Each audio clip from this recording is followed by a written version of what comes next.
Asian, Hispanic, it doesn't matter, because we are the people. It's time in Washington that they heard what we had to say. No more mandates, no more masking, no more vaccines, all that bullshit's done. Right. These are our people, these are our families.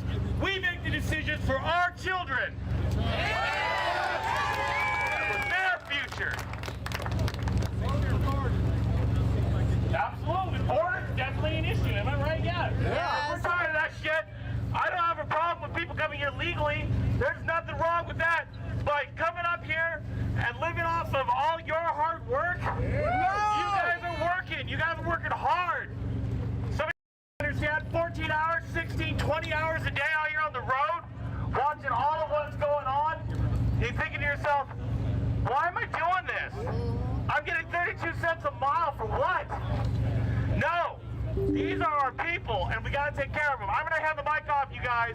I say I love you all.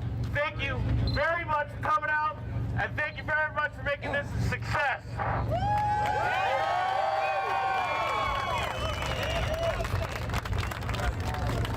You're going to have to use a bullhorn and hold up your mouth. This lady wants to let everybody know that there's a somebody lost a hat. She's got it.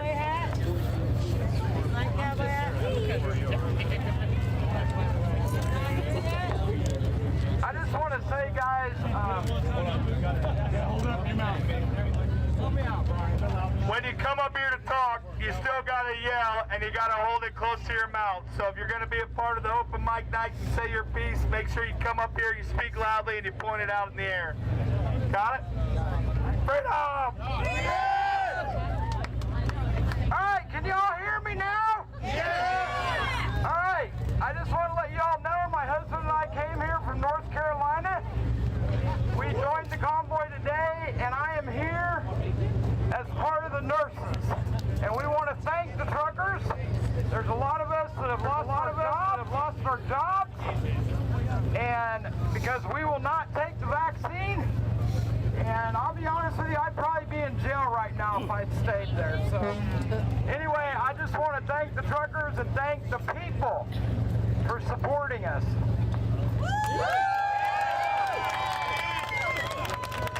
Am I doing this right? My name is Kimberly Fletcher. I'm the president and founder of Moms for America, and we joined the convoy from CPAC. We had 2 moms embedded in the convoy from Barstow. We met in Oklahoma City, and I got to join the convoy personally last night, and it has been the best ride of my life. Everything that's happening right now in our country is directly affecting mothers, children, families, and the moment that these American truckers got up and said, we're going to do something, we said we need to do it too. So we have a big purple truck in this convoy, and we are proud to be a part of it. God bless you.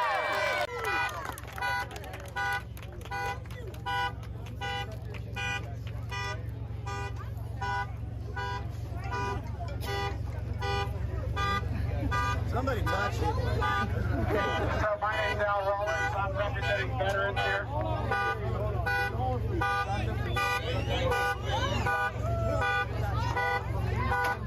What? Lee Dundas, your car. Outside, they're having an open So mic. my name's Al Wallace. I'm representing veterans as an F-15 Gotta go. pilot. My son's flying F-22s out of Langley, Virginia. I've got a nephew who's a Navy SEAL, a niece who's a Navy surgeon, got a brother who's a Marine, and other brothers in the Navy. I've got something for you guys that can touch my heart this afternoon. We the willing, led by the unknowing, are doing the impossible for the ungrateful. We've done so much for so long with so little. We're capable of doing anything with nothing. Wow. I was reading Psalms 1 today because it's the first day of the month. And this is this group. That person is like a tree planted by streams of water, which yields its fruit in season, and whose leaf does not wither. Whatever they do prospers. God bless the truckers, and God bless you all. Hey, Golden Coin. How you doing? Welcome back, man. Can you hear me now? I wanted to be the highlight of attention. Here I am. Anyways, I'm Glenn from Ramona, California. Yeah. And we all know why we're here, and we all have our own personal reasons for it. Ultimately, I just want to bring to everybody's attention that we clean up after ourselves. We respect each other. Yes.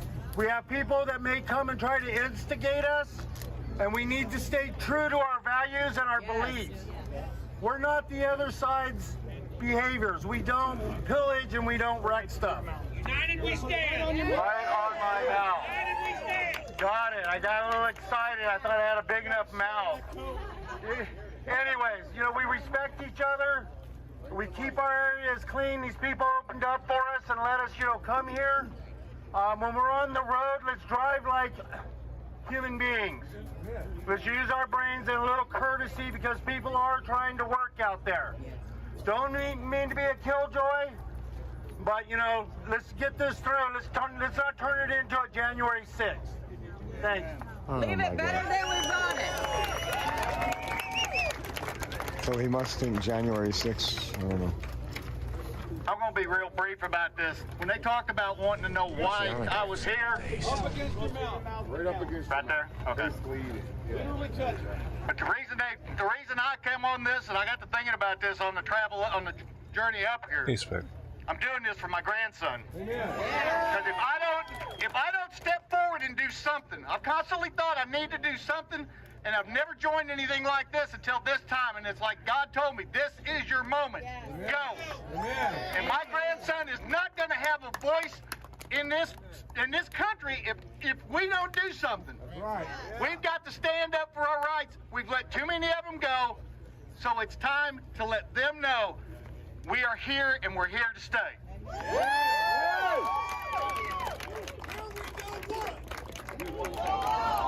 1 second. You want to go up the ladder or no? I'm going to stay down here.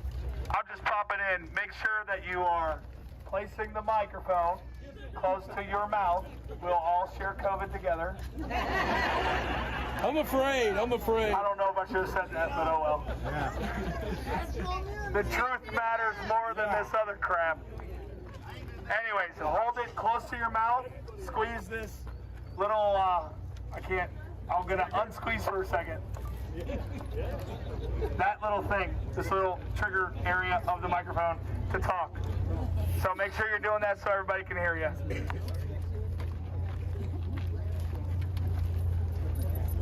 Alright, so the main reason I became a driver is because we're all one big family.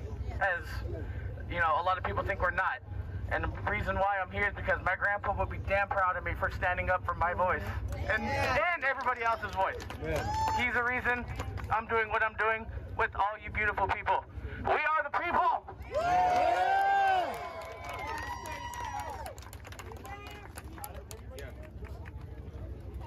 Freedom! That's what I'm talking about. Now I don't know where to begin. Because I knew back when they started playing this whole game with us with COVID, even before that, I knew something wasn't right. Something wasn't right. I was working.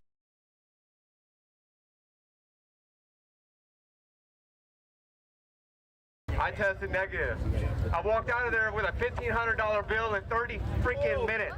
Wow. What the heck? Well, fast forward to 2020, I lost my job in August. I'm merely a month and a half after I bought a house. What am I going to do, I said. I don't know. 2021 was rough. So rough. I almost lost my house. Almost had it repossessed. Almost lost my car. Because I couldn't get a job because I wouldn't get jabbed. Because I wouldn't wear a mask. And I was going to stay in the ground from the get-go. That's why I'm here. And here we are in 2022. Now let me tell you, I came back from Arizona, moved back to my home state of Texas. And let me tell you, I did not know why I was coming back to Texas. God had a plan. God had a plan for me. I was just simply going to be a personal trainer. And then this popped into my lap. I became a lead for the Texas area. Thank you. I lost my dad last forced to get it by his brother. I've lost family, I've lost friends. I am now the black sheep because I will not get the vaccine. But you know what? Look at all these people around us. We are family. We are family. Hey, Barbara. Welcome back. We turn handshakes into hugs. We put the unity in community. That's what we do. And you want to know something else? I'm going to finish off with this. I was out in Cabela's in Fort Worth in the staging area. I turned around, I saw this young woman. Well, one thing turned to another. Now we're engaged to be married. That's what this convoy is about. Love, unity, faith, hope. We are going to take America back and we're going to change the world. That's what we're going to do. Amen. Hallelujah. Freedom. Let freedom roll. Yeah.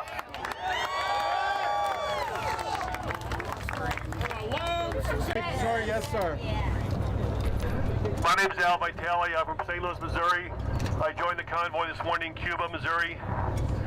In the spring of 2020, I sent out a 14-page letter to everyone I knew explaining the fraud of the PCR test, the fraud of the exaggeration of deaths, the coming vaccine passport, Bill Gates, Epstein.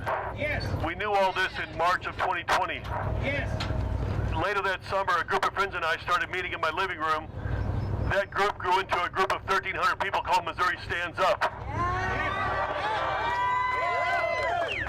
We're standing for truth and justice. We spent a lot of time trying to educate people on the fraud of the pandemic, building new communities of like-minded people, raising money for lawsuits, supporting lawsuits around the country. Over the course of 2021, I lost 6 people in my family, including my parents. I credit the American healthcare system with all of their deaths. I have 2 relatives that are vaccine injured that wouldn't listen to me. All along this journey, I spent a lot of late nights at the computer, running our newsletter, running our website, managing our Telegram channel. It's been quite a lonely experience. I was so moved today in the trip from St. Louis to see tens of thousands of people lining up on the side of the road. And I see that America's waking up. And I can't tell you how inspiring that was. Appreciate the people who are fighting on so many fronts, the nurses, the doctors, the pilots, the lawyers that are doing good cases, all the people that are trying to reach out and educate their neighbor. This is the battle of our lifetime. We're at a crossroads for human history. If we do not wake up at this time, it's going to be a very dark future for us and our children. So thank you all for what you're doing. There are so many people that have worked unacknowledged. I acknowledge you right now for all the conversations you've had, for all the attempts you've made to wake people up, to care for your friends and family in the best way you know. Thank you very much. I'm proud to be an American patriot and stand in this group. Thank you. Thank you. You want to go up on stage? USA! USA! USA! USA! USA! USA! USA! USA! Okay. Is that working? Hello? I'm not a speaker, y'all. I'm just a grandma, a retired truck driver of 30 years, and my husband is still working the truck that we own. So, anyway, the reason I'm here is because of our grandchildren, our children. Still getting closer right there. Just like I'm talking on the radio. Come in? Okay, I got it. Okay, anyway, I'm not a speaker, but I'm here for my grandkids, your children, my children, and our businesses and our freedom. They've taken and they're trying to take it all away from us. There's nowhere else to go from here if they get it. So we have to stand up. We have to fight for our rights. We have to fight for our freedom. We have to fight for our liberty. It wasn't cheap when we got it. We have lost many, many people to get it, and I'll be danged if I'm going to let it go without a fight. I love each and every one of you. We are all a family. Like I said, I drove for 30 years. Now my husband's running the truck in the company, and I'm raising grandbabies now. So I love you all.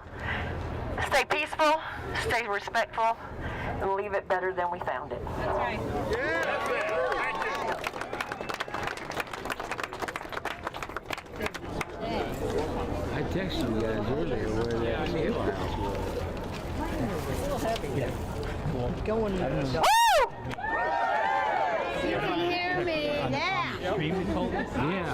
Okay. Thank Well, I noticed that when we were driving out here, there are a lot of these truckers talking about Jericho, and we're taking that DC down like Jericho's going down. And we are going to take it, and so just a few minutes ago, these words kind of came to me. And this is, Joshua picked the battle, and we're going to do the same. I don't know where you're from, but We're running as the remnant of Jesus with his name. We're easing up the hammer because this convoy got so long. But we're headed for D.C. We're running peaceful, but we're strong. In fact, the forces of the dark side are amazed at our tenacity. They're running scared because we came together. Unity. Nothing's gonna stop us. We the people. We agree. We're on a mission for our country, and we'll be nothing less than free. Daniel, thank you for that. To that DC, And Stephen, thank you. those horns are gonna blow that DC and crumble that ground, so they're coming down, and it's coming across loud and clear.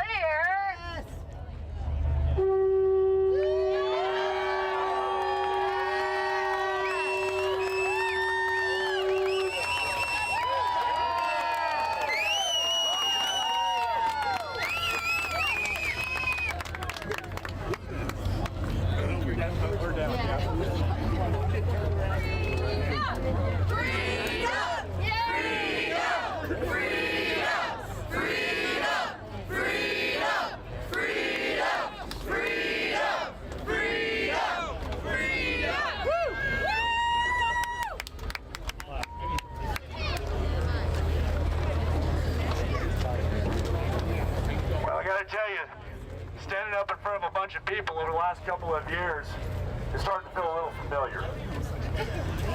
My name is Shane Klass. I'm with a little podcast back in Idaho called Shane Talks Politics.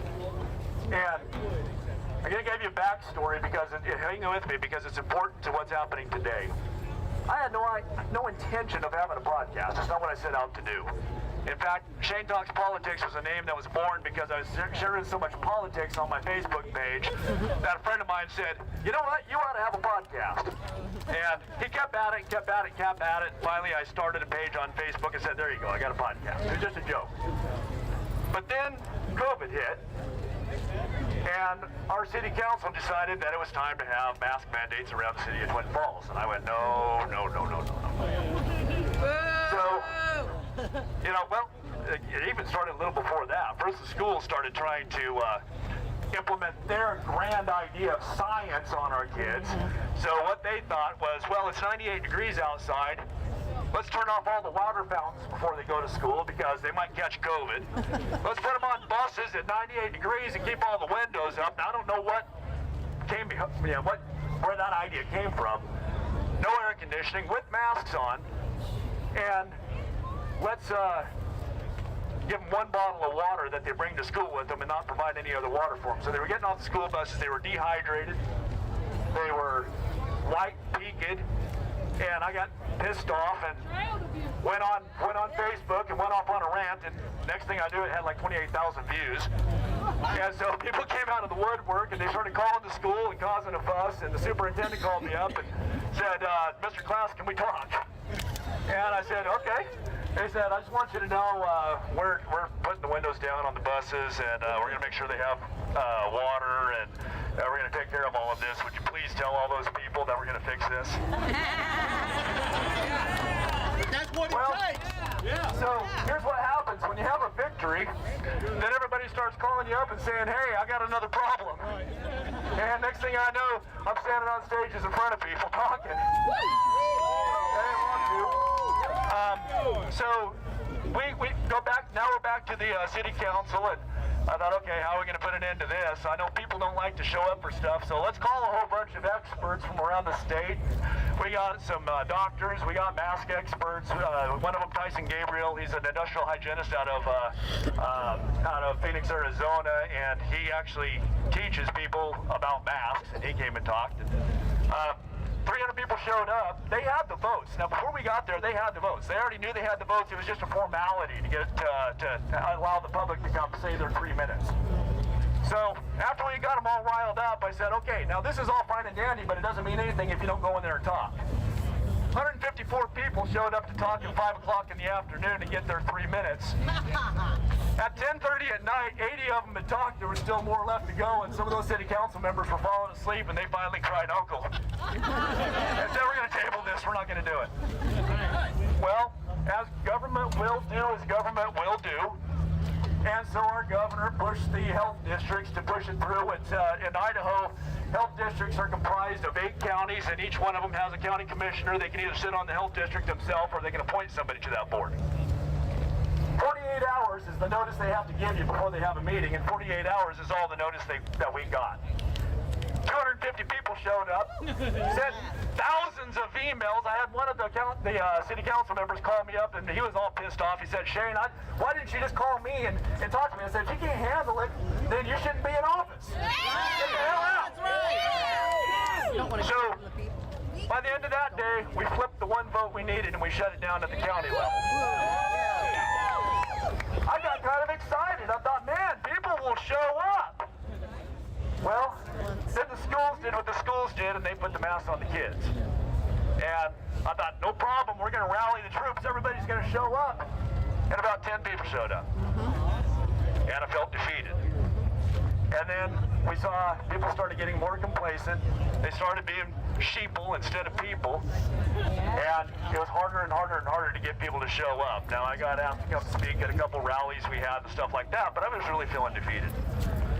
When you all started, who would know that it took a bunch of Canadians, truck drivers, around the world to get people to finally start showing up? Awesome! I don't feel defeated anymore. I feel empowered. We are going to show up and show them that America is not lost. We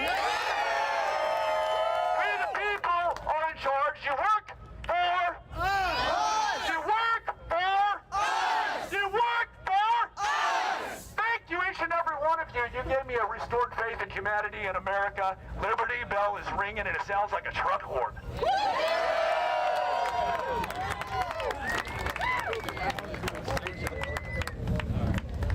I'm last. Right? I'm Daryl Lang from Queen Creek, Arizona. California. Thank you. I often have people say to me, I wish there was something we could do, or what could we do to show our support. And then I recalled many years ago a poem about the midnight ride of Paul Revere. In the bell towers, when they had 2 lanterns. One by land, 2 by sea. Well, this people's convoy is by land. So before we left, I took a lantern and we put it in the front window of our house. And I encouraged all of them to tell their friends, their families, to light a lantern or put a light in the front window of their home each and every night, because it will represent the light of freedom. So I encourage all of you to let all of your family, your friends, anyone that you know, if they want to support this People's Convoy, light that lantern. Encourage them to have that light of freedom. Thank you. That's your idea.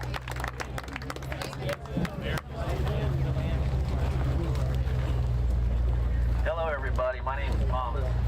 Gotta shout into that. I wanted to get up here and kind of see if I can do this or not.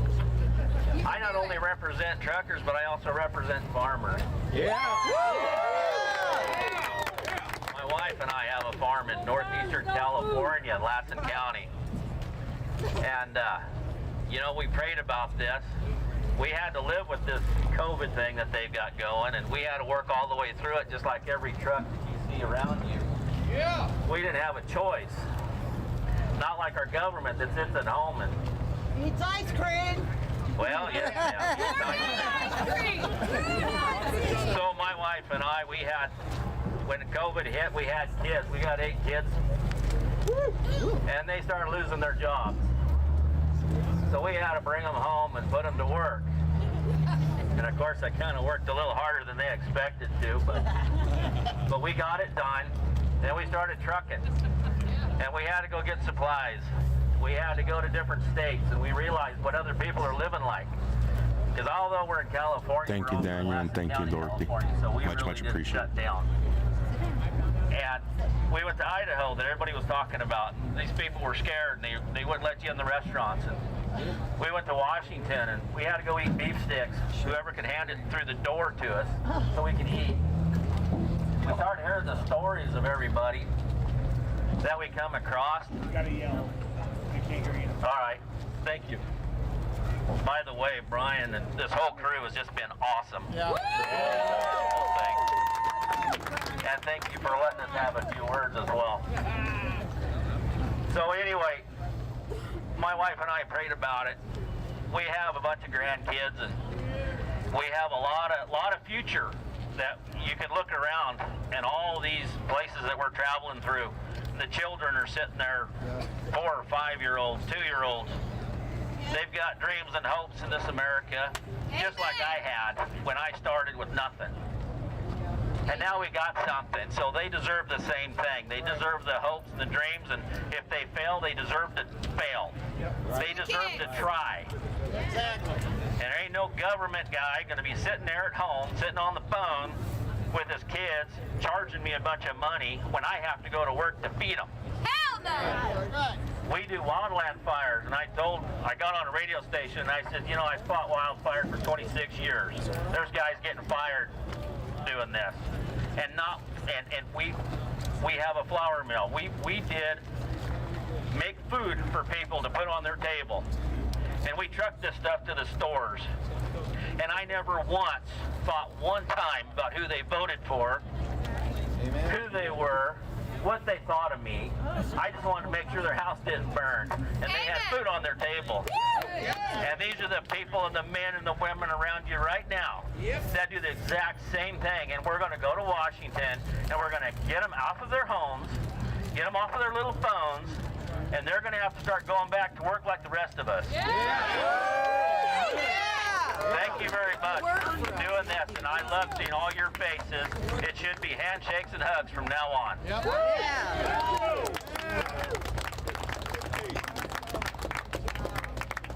Northern California really counts.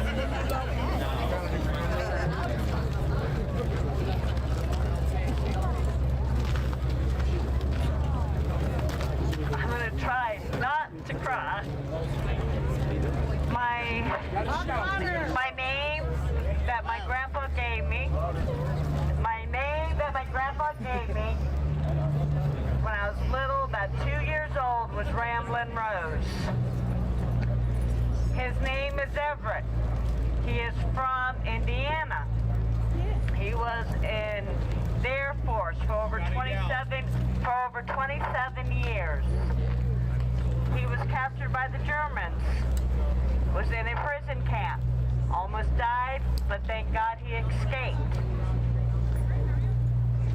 And I got to join you all here, Ted Everett. The reason I'm here is because if y'all haven't noticed, in the past, really the last 6 years, the Democrats have been trying to destroy America. My grandpa did not go to war, get captured by the Germans, for me to sit by and keep my mouth shut or bow down. That's right. Never bow. I've said this to several people. Never bow down, because once you do, they're going to kick you down. Yes, right. We don't miss boots. That's right. Oh, yeah. Now, you heard me say Democrats, because the Democrats in office are full of hate, Yes. anger. They want to destroy us. Yes. They cannot and will never. No. We have to stay strong. We have to stand up and fight for our rights. Okay? I mean, look at everything. Look at everybody here. I cannot wait till Washington, D.C. They're so damn scared of us. They've already put the damn fence up. All that is, it's a psychological game. That's all it is. They're playing a game of trying to scare people. Say we're bad and all this. I don't see nobody here bad. I see we're all fighters. I see all the love and all that. And in the last 4 years with Trump, it was never about him. It was about us. America first. It was about all of us. The whole people in the United States. This is what they don't want. They don't want us to unite. They want to try to divide us. And I've been a truck driver for the last 16 years. And the hate that you see on the TV, it's not like that in the United States. Okay? It is not. This is the United States right here. God bless America.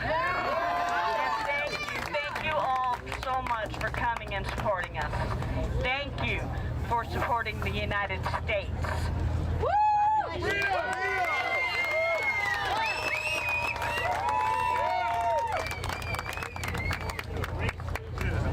Never had to use one of these things because I'm awful loud. Can you guys hear me in the back? Make it louder. All right, awesome. So I'm a little nervous, so bear with me. So, Gotta yell into that thing. I'm running Freedom Over Fear there with my brother, Michael. My name's Christian. I'm out of St. Louis. And, all right, is that better? All right, so I'm running Freedom Over Fear with my brother, Michael. My name's Christian. I'm out of St. Louis. They call me Two-Step. And I've dealt with a lot just to get to where I'm at right now, just because of the fact that I'm obviously mixed, if you can't tell.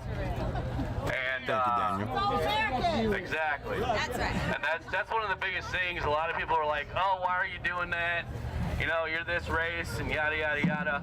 The one thing that I explain to everybody is that it doesn't matter your religion, doesn't matter your race, doesn't matter anything. Freedom's freedom. That's right. And without freedom, you can't be that race. You can't be that religion, and you can't believe in what you want to believe in. So that's why I'm here, and yeah, that's pretty much it for me. God bless America.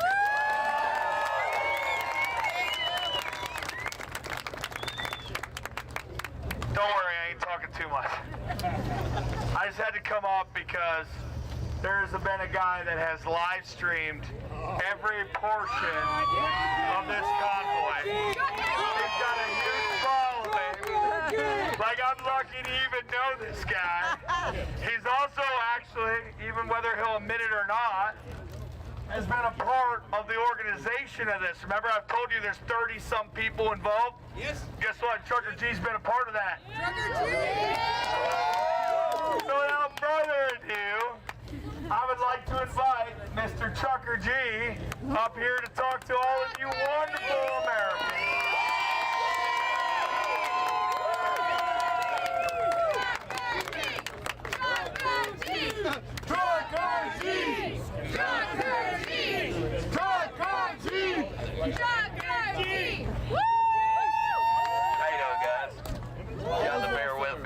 My voice. It's not like I don't talk enough, right? It's kind of hard to follow up all these other speakers. I didn't come out here to tell you what we're here for. We all know what we're here for. Yeah, real. What I came up here to tell you is I appreciate each and every one of you guys showing up. This is about the people, and the people have shown up. And I appreciate each and every one of you from the bottom of my heart. When we started this, I said we're going to go all the way. Well, life happens in between now and then, right? Well, I found out my father had to go in for heart surgery. So I told Brian, I'm going to go as far as I can, but I got to be with my dad. Well, our plan was to make it to Cuba, Missouri, and I was going to turn back, and I was going to go back and be with my dad. Well, the night before his surgery, or maybe it was 2 nights before surgery. Heck, I don't even know what tonight is, to be honest with you. My dad found my little brother slumped over, non-responsive, could not breathe. He had to give him CPR. They rushed him to the hospital. I spoke with the doctor, and the doctor almost pretty much told me that he might be brain dead. And so I was getting ready to leave in Cuba. And I went on, I don't know if all you've seen me or not on my lives, but I'm an open book. I share my life with all you. All you are family to me. If you're watching me, you're family. Yeah. And so I share everything with you. I tell you what, everybody started praying when I told them the story. There you go. 30 minutes later, I get a phone call saying that my little brother is responsive. Yeah. No, that ain't it. 2 hours later, my little brother's awake, wanting a cheeseburger, and wanting to go home. And I owe all you guys a big thank you. I appreciate all your prayers. I appreciate the fellowship, and I appreciate all of you. There's no words to express my gratitude to each and every one of you. I'm trying to speak without crying again, because we've all shared tears. We've all shed tears of joy, anger. We shouldn't even have to be here if they would remember who they work for. They work for us.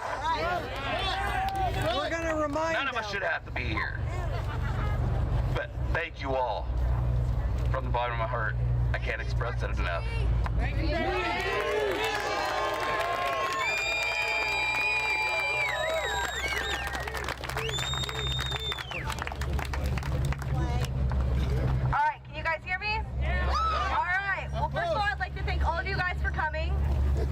We are making history right now. Yes. This is not only so moving to everybody in this very audience, but it's moving to me. By far, I am the youngest person that's jumped up on the stage. I'm still a teenager. I'm just 19. Good for you. Wow. Ladies and gentlemen, I'm Sophia, and I'm from Northern Indiana, and I just joined the convoy today, okay? I wasn't going to speak because, honestly, I was here for the historical factor. I have friends, fathers who are truckers, and I see the struggles that they go through. But then I saw a farmer jump up here and give you guys his story. I am the 2020 Indiana Miss United States Agriculture. Okay, so then I am the 2020 Indiana Miss United States Agriculture. And that set me back, and I was like, okay, I feel like this is God's sign to me that I need to say something. Yep. So here's my story. I just turned 19, and due to the mandates that were put on the United States from our government, I lost my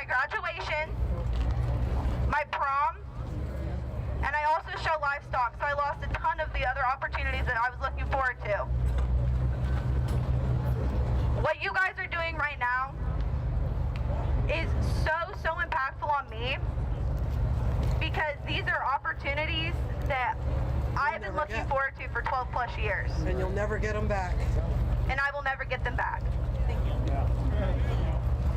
So from me to all of y'all, thank you. I love you. God bless. And we are the people. Thank you. Thank you all for being here. You guys are awesome. Hope you're having a great night.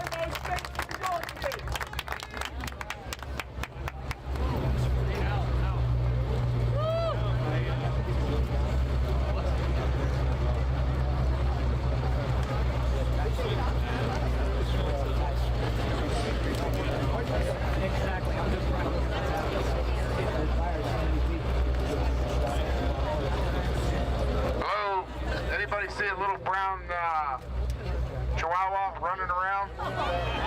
Where at? We need the dogs. Anybody help us get the dog? Alright, let's get the dog, guys. Alright, we got the dog. Alright, good evening, Monrovia, Indiana. How you doing? Freedom! My name's Alan Kelly, and this is my wife, Bonnie Kelly. We've been trucking for quite a few years. We run team. This means the world to us. We've been in this convoy since California. We're going all the way to D.C. One of the things that means the most to us with this convoy is the letters that we're getting from the children from all across the country. Just literally totes and totes and totes of letters. And we've talked about them, but we haven't read any of them. So we're going to read you a couple letters from the children across America tonight. This is my wife, Bonnie. I'm going to hold the light, and she's going to read them.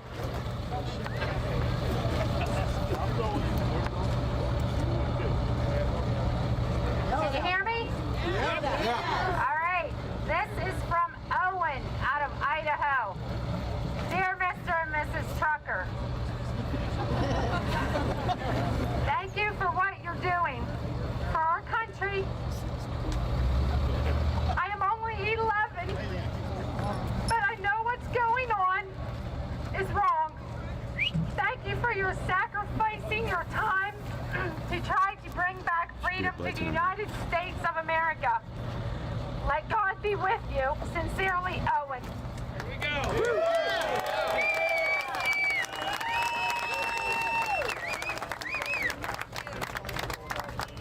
All right, we got another one here, guys. We're going to read you. It was kind of funny, this one here. It was a blessing, really. We were walking over to a truck to get that one we just read. Ran into a good friend of ours, and he handed us this one here. It was kind of funny how it just came out of his pocket. He was carrying it around with him. It meant that much. So we're going to read this. It's from a family. This is from Wesley, age 2. It's his handprint, and he says thank you. This is from Nova. She is 6.5. She says thank you, love Nova. From the father, thank you as a father and God-fearing man. I stand with you. I am praying for you. Thank you so much for your sacrifice. You're standing up for our freedom. Together we are strong. We are praying for safe travels and that this movement is successful. Love, the New Carrick family. You know, in the back, there's something else. 2 Timothy 1:7.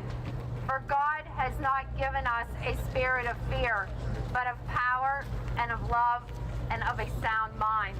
Amen. Listen, guys, this movement for us, we're not anti-vaxxers. We're about choice.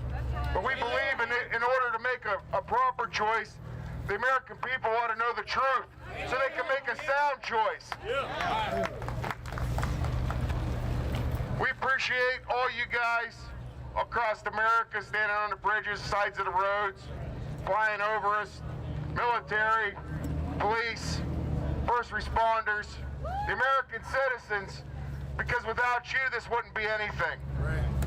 The truckers are the spearhead of the operation, like everybody said time and time again, but I'm going to tell you, without you people, without the people across America, this wouldn't be anything. So it takes all of us. We're tired of the mandates. We're tired of being told what to do. We're tired of them thinking we work for them and they don't work for us. We're tired of it. America is tired of it, and we've seen it for the past week coming across the country. And we're going to take this message all the way to D.C. with the American people behind the truckers. Amen?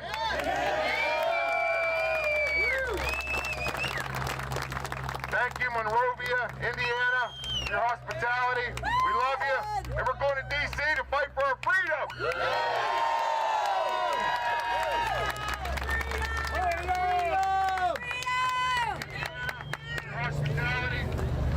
I just want to say that the reason we are here is because of our children, our grandchildren.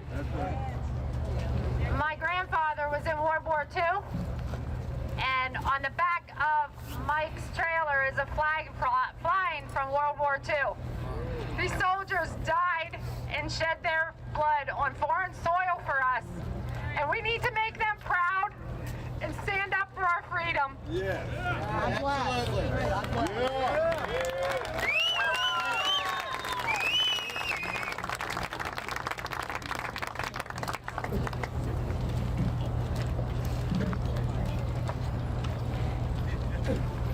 My name is Art, and there are two parts of my life. 27 years in Poland under communist rule. We were doing all right, fighting the fight like you do, but something pushed me out of my own country. I wasn't sure what was it, but now I know, and I'm here to tell you what was it. Because when I came to the United States of America, in the year 2000, I immigrated to Arkansas, Little Rock. Welcome. Welcome. Yes. All right, guys. You'll learn why. Right now. On the first day of my work, which was the day I landed in airport, Memphis, 2 hours later I was working, cleaning the floor of the Walmart in, I forgot. It wasn't Little Rock, it was North Little Rock? No, it was east, about 60 miles. Springdale. No? Keep going. Oh, I remember the town, I forgot. Because I couldn't focus on geography of it. What started happening was on the first day, those people who work at Walmart that came to work in the morning after we did the floor cleaning, they started to ask me questions, engaging in conversation I couldn't have because my English was so bad I could only say yes or no. But this thing kept going on for 50 weeks straight. Every night, I worked 7 days a week, every single night. I didn't skip any day. And same thing in the morning was happening. That cashier guy, Wally, he was old man. And whenever I was ready to take off home, I was buying some junk food, 69 cents per box. And while I was paying, he kept talking to me. I couldn't understand nothing because for once, I couldn't speak English. For second, that was Arkansas, right? That's great. He was missing 2 front teeth.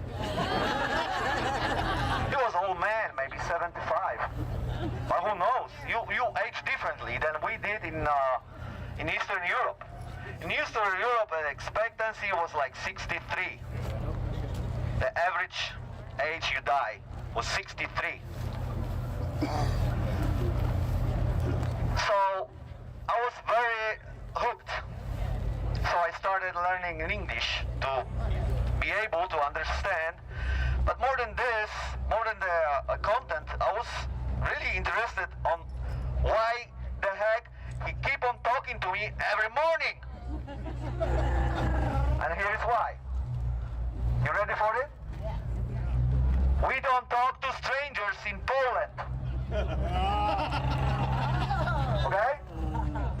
In Poland, where I grew up, you only talk to people you know, the close friends or family. You know why? Because it's a dangerous thing to talk to strangers under communist regime. Yeah. You get it? I see where you're going with I'll give you an example. It comes from Eastern Germany, which was next to us. In every 3 person, one of them, statistically, was the government informer. They be telling on you just because you bought a car that they don't have yet. It took, on average, 20 years savings to buy a Trabant. It has an engine that had 2 cylinders and about 21 horsepower when it was new. Okay? Now, after 50 weeks working, I went to New York because I figured I need to fix my immigration status, all right? And actually, now I know, I needed to find me a girl. I was 28. Unfortunately, on the 3rd day of my stay in New York City, coming back from work, I just got hired to clean floors in Brownsville, New York. I wanted to see Twin Towers. God, I messed up directions, but it's complicated. Let me tell you this. But I was in my car, so I didn't make it. I got back home on Greenpoint, which is edge of Brooklyn, and I saw the TV. Wow. One tower was already burning. Oh my goodness. I was like, what? So I through the window, and I seen the smoke. I got in the car, made it to the edge of the river, and I saw myself, the 2nd tower collapse. I got a video of it on my little digital camera, somewhere on my hard drives. It's missing, but I'll find it. What I saw, it collapsed like this. Yep. Okay? So that's my beginning in America. Now let me tell you this. The difference between first part of my life and the second is this. You people talk to each other because you are unafraid. You don't have a fear of the other person. Your neighbor, the stranger on the street, the guy at the store, you always ask, how are you doing? Okay? That's what make you strong. And that's what made us weak. Keep talking. Be friendly. Be what you are. Americans.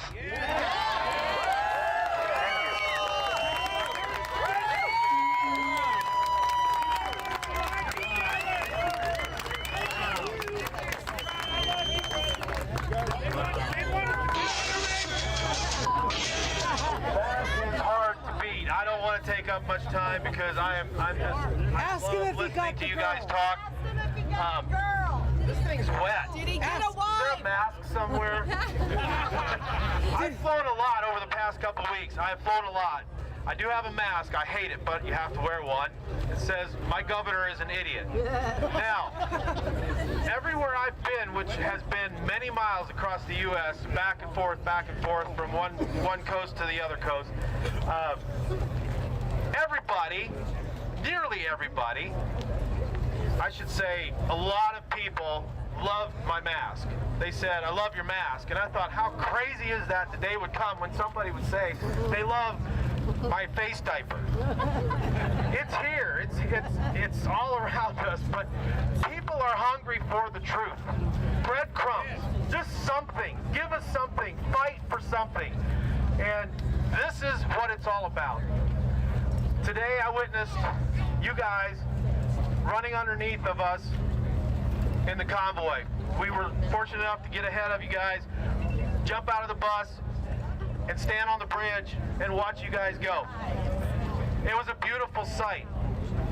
People are fired up. You guys are all in this, firing everybody up, giving them breadcrumbs and making them feel good. This is what it's about. I'm glad to see you all here. We love you all. Thank you for your support. I'm going to let you guys keep talking. We should have a line of people waiting to talk. I love to hear it. Have a good night. Yes.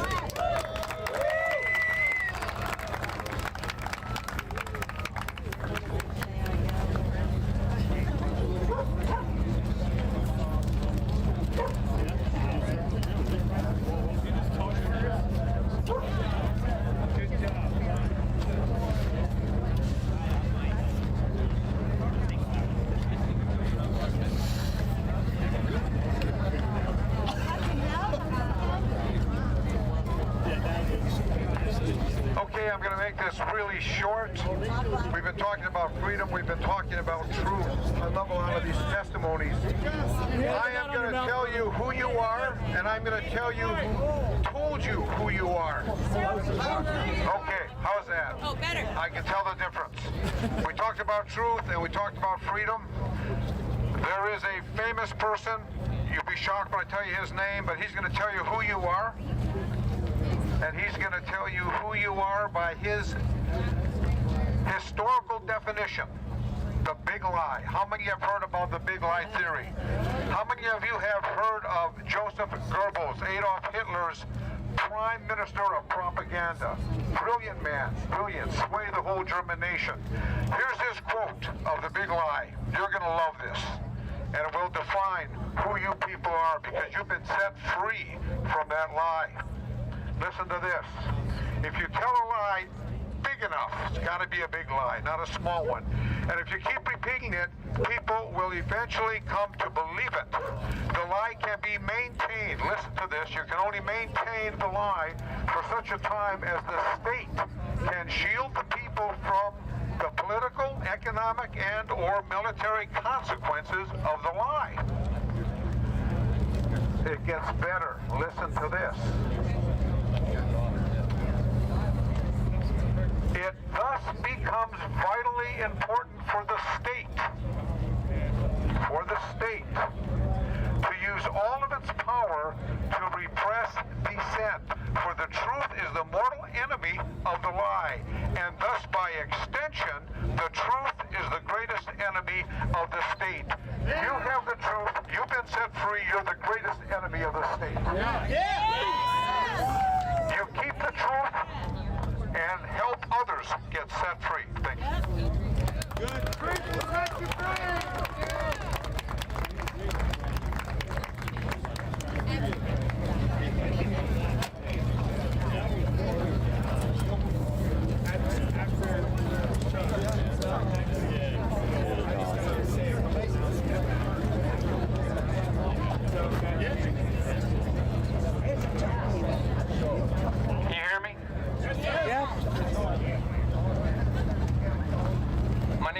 Convoy. I'm from Ogden, Utah. I thought this convoy was coming through Salt Lake, so I thought I'd just meet it there. But when I found out it didn't, I drove, got my dog in the truck and headed to Texas and met up with the convoy there. I want you to meet my dog. His name is Jarhead.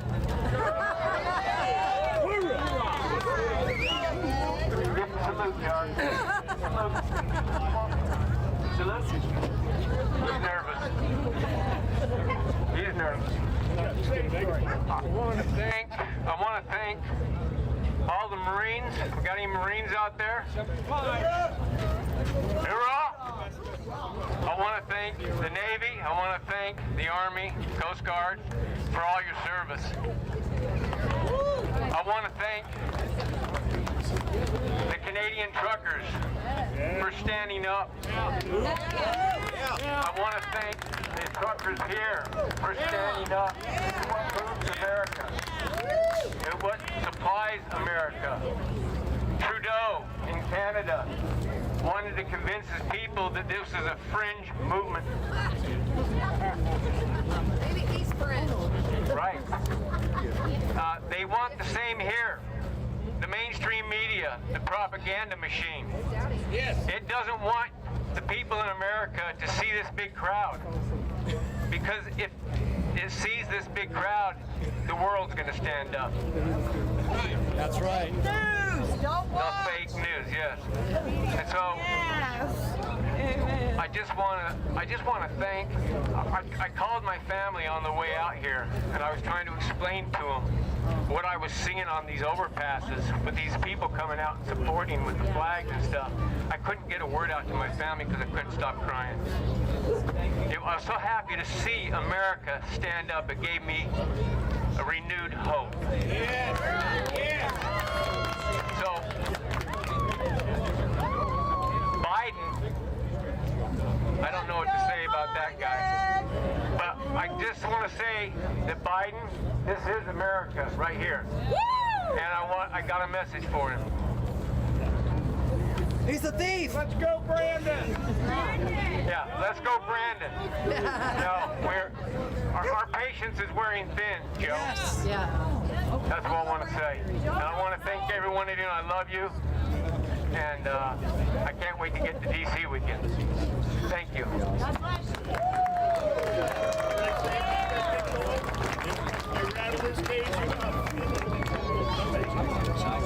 I don't know about you all, but I've heard some amazing speakers tonight, huh?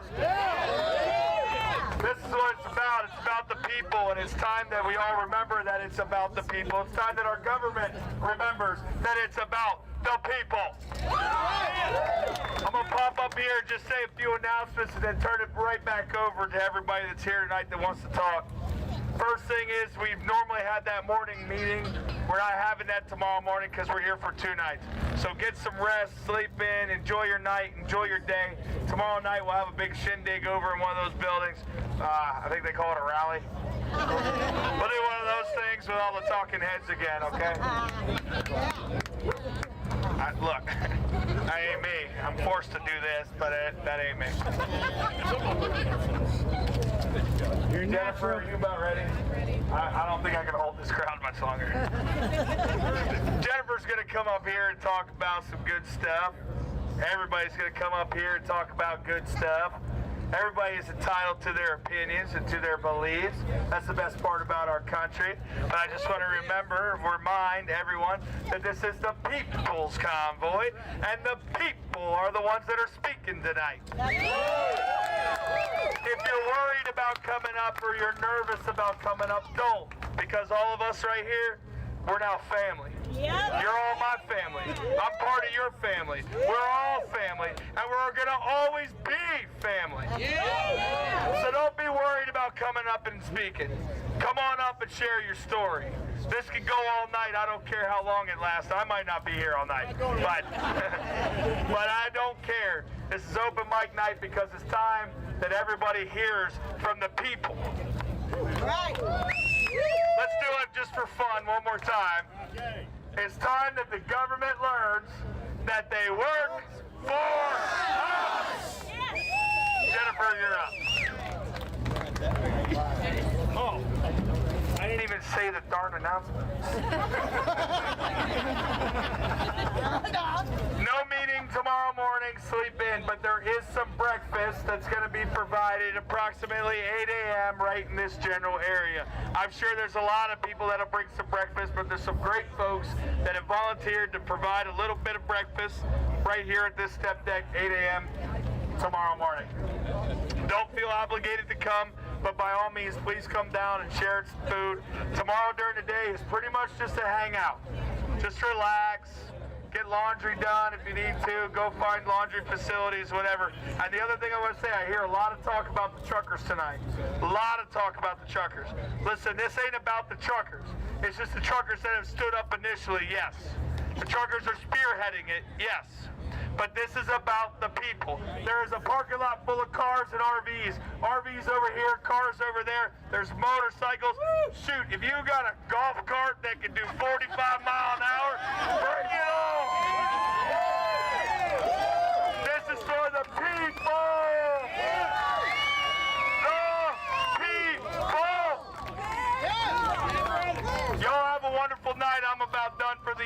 I got my lovely woman coming on with my kids. They're going to come join me here in a little bit. I'm going to go spend some family time. Going to get a hug by my daughters. I'm going to enjoy my night. Y'all enjoy your night. Jennifer, you're up.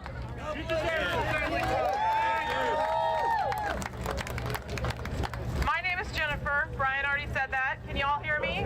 I am a retired teacher, 21 years in education. Last year, I decided to leave teaching. My husband and I own 2 businesses, an over-the-road trucking company and a local trucking company.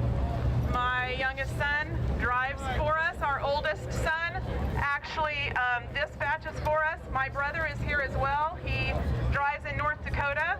He also lives in Kansas. We're from Kansas. I am too. Woo! Yay, Kansas! Go K-State, hopefully. Okay. Our son turns 31 this month. He's been in the military for 13 years. Wow. And in June, they're going to kick him out. They're going to kick him out because he is making a decision to not get vaccinated. He just spent 13 months deployed, and they're telling him that he has to be vaccinated by June, or he can't be in the military anymore after 13 years, 9 years as a Marine, and 4 in the Kansas National Guard. That's what has to change. Something has to change. You're right. Something has to change. So I'm up here standing up for my children, my grown sons, and my 4 grandchildren. My sister, middle school English teacher in St. Louis, Missouri, lost her teaching job October 15th. The St. Louis Public School District fired, I don't even know, 1,300 people. She was very blessed that she was able to get another teaching position, a better teaching position. But who was hurt because of that? Her students. And inner city kids are hurting with they're 800 short teachers. And they fired all of these other teachers. We're all hurt, Mom. I don't even understand. So we're here for her. Yeah. We're here for all of those people. So I'm just proud that we're standing up. Our voice, one voice, a common voice, we scare DC.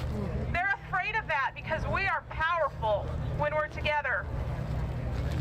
They thought they could scare us by locking up J6 detainees for over a year. They thought that would keep us from standing up. We're doing it anyway. They thought they could stop the Canadian truckers and we wouldn't show up. We're doing it anyway. They're afraid of us. They're afraid of us. So anything they throw at us, it's all out of fear, and we are not afraid. We have faith over fear. We have freedom over fear. Yeah. So thank you. Thank you all for being here and for supporting us. If you're not a driver, my husband and brother are here, and they are drivers. I'm just riding along. I do have my CDL learner's permit, but I am not driving, I promise. I won't scare any of y'all. So we ain't scared. I would be scared. Thank you. Thank you very much. We need all of you.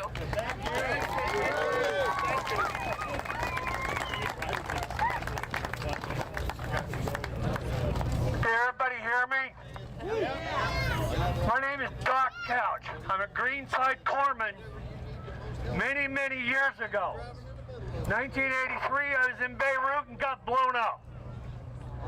Came home, became a civilian medic. Was a paramedic for 25 years. Like the Polish gentleman said, he was in Brooklyn on 2011, excuse me, 2001. On 2001, September 11th, I was sitting between the 2 towers because I worked at a FDNY station out of Brooklyn. I got blown up again. As a paramedic, I have been shot. I have been stabbed. I've been beaten up more times than I care to remember. And I kept asking God, why? Why am I here? Apparently he's got a sense of humor because he won't let me in on the plan. Today, I know why. This movement, this convoy, the people that were on the overpass movement, this convoy, the people that were on the overpass, first scene of my life. Amen. And I know why God put me here. I'm not a speaker. I may be a warrior, I don't know. To say for Joe, we're coming for your ass. Good speech. So many great stories. Hey everyone, my name's Anna, and I'm not a warrior, but I am a fierce mama bear. My son Beckham is at home tonight sleeping. He's 19 months old. He's 19, my son. He's at home sleeping. He's 19 months old. He can't be here to thank you, so I'm here for him to thank you. Thank you, truckers. Thank you, people. Thank you, everybody who's come out to support this movement. I can't wait to tell Beckham about how we made history. Tell him stories about the miles and miles and miles of people who came out to support you. People from all races, all religions, all ethnicities. I laughed with strangers. I cried with strangers. I felt chills down my spine all damn day because of you. 2 years ago when I had him and I watched these freedoms be taken away from us, I thought, what as a mother do I do to make sure that he has the same opportunity that I had? I come from nothing. I was adopted.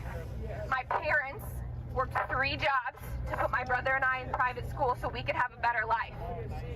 And here I stand today as a successful business owner because of this God-forsaken country that I love. America has given me that opportunity. And our truckers are going to give my son that opportunity. I read something and it said the science has changed. It's got 18 wheels.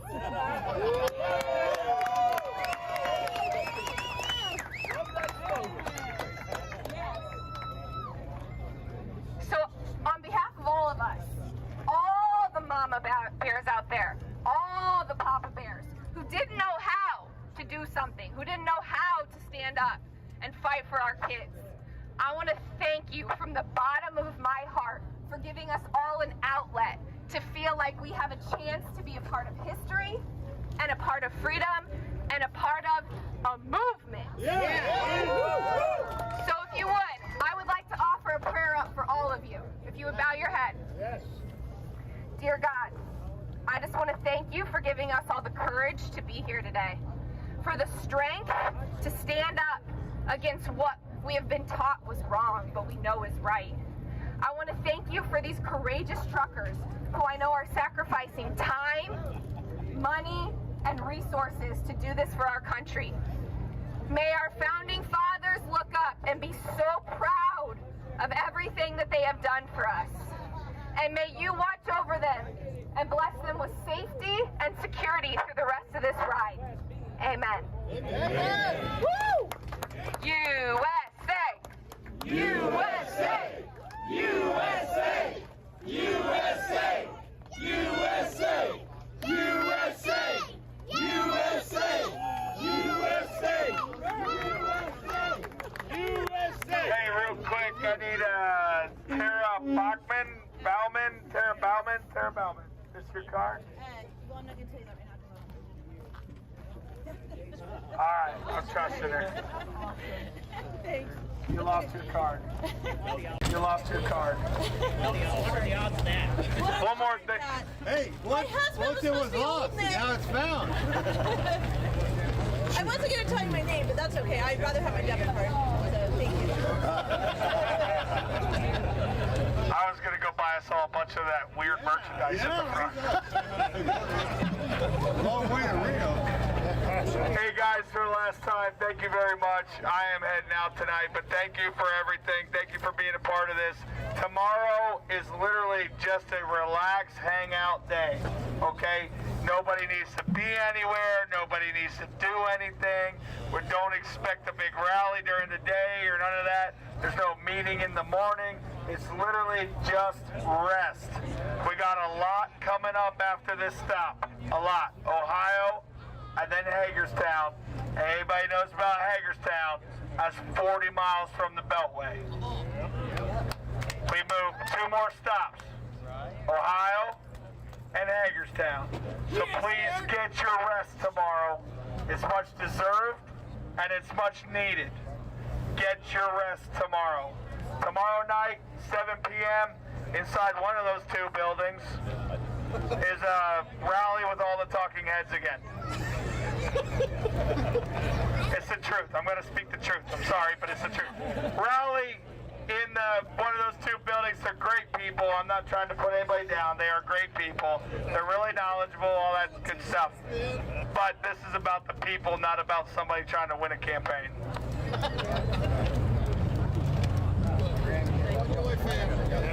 I'm not trying to win a campaign. I'm just a normal girl. But listen, I was a nursing instructor at a community college. Okay, I'm not trying to win a campaign. Listen, I was a nursing instructor for 20 years. I've been a nurse for 30. I lost my job in October because I didn't take the jab. I can't find an attorney to represent me, and I'm just stuck. So I now have a part-time gig as a high school teacher, but let me tell you, it's a huge pay cut, but I'm okay with that because I have my freedom of choice. As a nurse, you get a vaccine if you want it, but do your research. I'm just saying, every attorney I talk to says we're not going to go up against your community college. We're not going to do that. We're not going to represent you because it's a COVID issue. That's not fair. So thank you for what you're doing. Thank you for being here. It means a lot to me. And hey, I'm still a good nursing instructor even if I'm unemployed, right? Good. Be ready, you'll be having a job. Can you guys hear me out there? No. Closer to your mouth and louder. Okay, how about that? Yeah. Thank you guys for all coming to Indiana. Me and my wife are both from Indiana. And thank you very much. Thank you for the soldiers that have fought for our freedom. My father fought for that flag in Vietnam. He risked his life to give me freedom and to give all of you freedom. And this story that I want to tell you happened during the Revolutionary War. There was the battle was getting bad, and they were getting ready to lose ground, and they had to hold a bridge. The Patriots had to hold a bridge, so they went to this school that was close to the bridge, and they passed out muskets to these children in this school, and they told these children in this school to hold the bridge. These soldiers that were coming across the bridge that fought against Napoleon, and they were hardcore, battle-hardened warrior soldiers. They started to come across the bridge, and these kids, they held that bridge. And if those kids can hold the bridge, a few thousand truckers, badass truckers going to Washington, D.C., you can hold it. And you hold our freedom. And you hold it for those children that held that bridge because they loved us. Our ancestors loved us. Thank you so much. And you give them hell, guys, when you get there, and you hold their feet to the fire. Because they work for us, and they need to listen.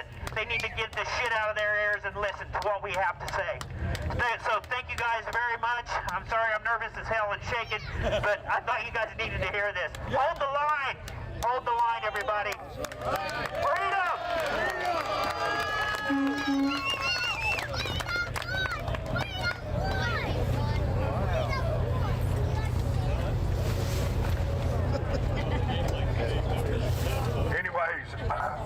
Anyways, everybody, my name is Brother Tom. And I want everybody to bow your head and say this prayer with me. The big Lord's Prayer. And when we say it, we're going to have all the people in the world, the people in Ukraine, Canada, China. We're going to have the people in Australia, every continent on our minds when we say this prayer. Because when we say this prayer, God knows what's in our hearts. Our Father. Repeat after me. Our Father. Who art in heaven. Hallowed be thy name. Thy kingdom come. Thy will be done. On earth. As it is in heaven. Give us this day. Our daily bread. our daily bread. And forgive us of our trespasses. Forgive us of our trespasses. As we forgive those who trespass against us. We forgive those who trespass against us. And lead us not into temptation. Lead us not into temptation. But deliver us from evil. But deliver us from evil. For thine is the kingdom, the power, and the glory forever. In Jesus' name, amen. Amen. One more thing. I'm the guy down here with the freight liner on the end down here with the flashing lights on it. And there's a sign on it. And it's the People's Convoy sign. And I want everybody's name that's not going with us. Because when we go, we're going to go in y'all's name. Amen. We're going to take you with us. Yep. Let's go. On that sign. And to me what that means, you know, that faith of a mustard seed, or where two or more come together and say unto that mountain, be moved, it shall be moved. Yeah. Yeah.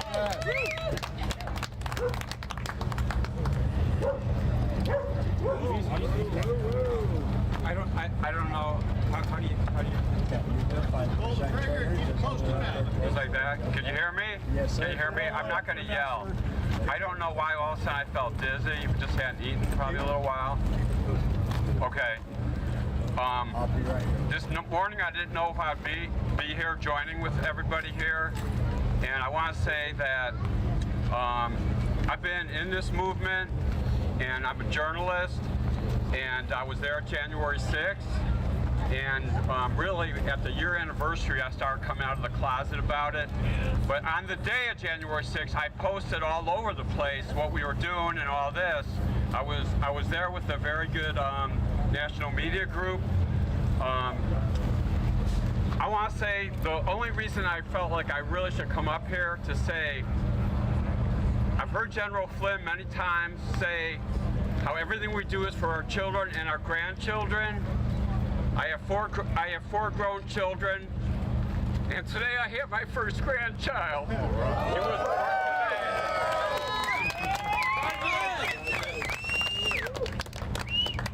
and I know I've lived a long life.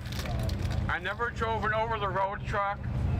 I drove a large postal truck. I drove an egg truck. I drove a cab. I've driven across country many, many times. And I tell you, and I've been saying this to my wife, when I stopped flying with the crazy, scamdemic. I stopped flying because I don't wear a mask. Okay? So I drove back and forth to Arizona a couple times in the last couple of years. I drove back and forth to Washington, D.C. a couple of times in December and January to cover these wonderful rallies, okay? What I noticed was that the truck drivers are the ones without the masks. Everywhere you go. In other words, I'm a working guy. I've just lost my job as a newspaper reporter. I worked 17 years as a daily newspaper reporter. They brought in a conservative editor. This is one of the largest groups, national media groups in the country. And they decided after Trump won, they're going to turn totally left-wing, get rid of all the conservatives. I lost my job. I wasn't that upset. My wife was extremely upset. You work 17 years somewhere, and my last beat was the police beat. So I hate long-winded speakers, so I don't want to be one. But I want to say we've been praying for the truckers. Oh, I want to tell you one thing that's really funny, okay? So after I lost my job, I started substitute teaching. Then they shut down the school, so I didn't have a job again, okay? So I told my wife, maybe I should, start driving a truck, seriously. Maybe I start driving a truck, No, he goes, no, you're a writer, and I wrote a book about the death of a Border Patrol agent that came out right before the scamdemic started. So she'd go, no, you're a writer, you don't need to drive a truck. So a few months later, the bills are coming in and I'm not really earning anything, She goes, remember that idea you had about driving a truck? So anyway, I want to say that we've been praying a lot for all the truckers, and I don't have a truck, but I felt this morning I should get in line. I live near Champaign, Illinois. And, thank you. And I want to say a prayer. I just want to say thank you, Lord, for everybody who's here, especially the truck drivers who are risking so much for all of us. And everything they're doing, I appreciate so much, dear Lord. And I know you're guiding this convoy. I know they're not just doing it out of their own sense of freedom, but it's your sense of freedom, dear Lord. And we trust you to keep everyone safe, dear God, safe from harm, safe from persecution, and that this movement would be a strong movement to gain the freedom that we've been used to. In the name of Jesus. Amen.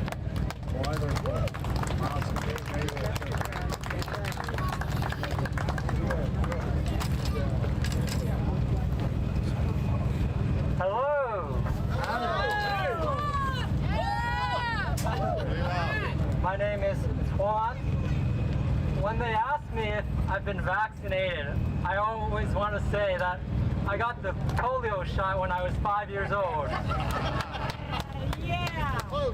And I also understand that COVID originated from bats, and that rabies originates from bats. So I sort of want to save money and just get a rabies shot. Might be even safer. All right. So I was born in California, moved to Georgia to become chicken farmers. I have a computer science degree, and now I'm here. I came to Oklahoma to visit some friends. I was only planning on staying here about 4 hours with the convoy, then heading back. Yep. And then I realized, oh, I guess I'm going to be here longer for 2 weeks now when you pass by these overpasses. Oh, and the other fun thing about me is the fact that I love history, like World War II. One story, so hearing about these flags and about your grandparents is so moving to me. One story that is so incredible to me that I remember, that reminds me of is, it was in a concentration camp in Auschwitz. The guards had picked 10 prisoners to be starved to death. The other prisoners watching, there was one by the name of Max. He steps forward and talks to the guard and says, I want to take one of these men's place because he has a family. Despite all the suffering in Auschwitz, this man Max found the courage and found the fortitude to suffer even more. And they starved him to death. Right now in America, we're all suffering so much.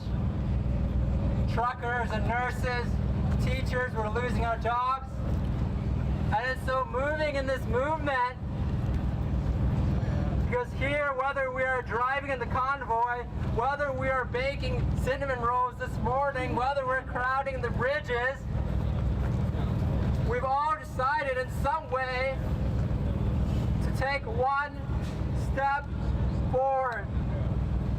And we don't really need to know what we're going to be doing in DC. We just need to take the first step.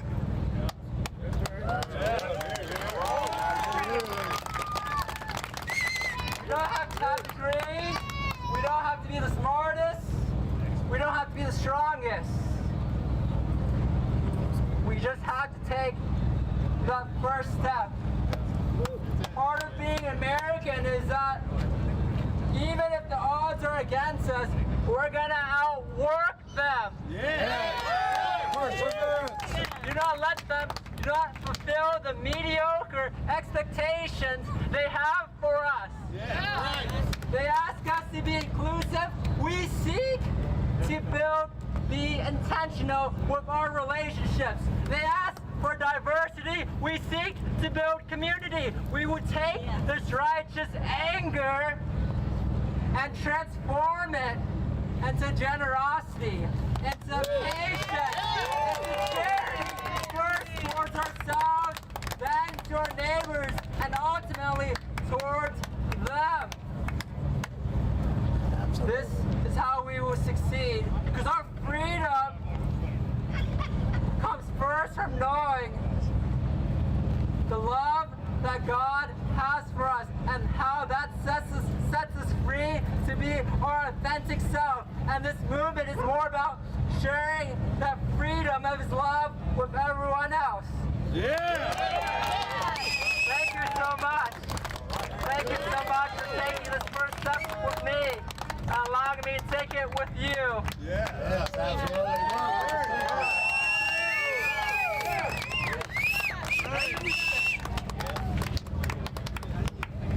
Hello, everybody. It is so nice to be here in Indiana with all of you. Now, I'm going to admit, I'm not one of the truckers on the convoy. That's okay, you're part of the family, period. Yeah. I was sadly deemed unfit to drive in a court of law due to my disability. Let me tell you what I am. I am one of the people that you are all, as truckers, fighting for. That's right. Yeah. I am an adult vaccine injury survivor. Oh, sorry. I have autism, and I was almost killed by a childhood vaccine when I was 11 years old. No. There are people who see freedom as just an idea to politically debate. People who have been vaccine injured rely on the freedoms that they were promised as Americans to live. Anyone can fight an idea and argue against an idea. Let us remember this, though. The ideas you are fighting for, the mandates you are challenging, you are not just challenging ideas, you are saving lives and you are helping people. Yes. Right. People like myself who safely can't get the COVID vaccine, who need these freedoms to stay safe.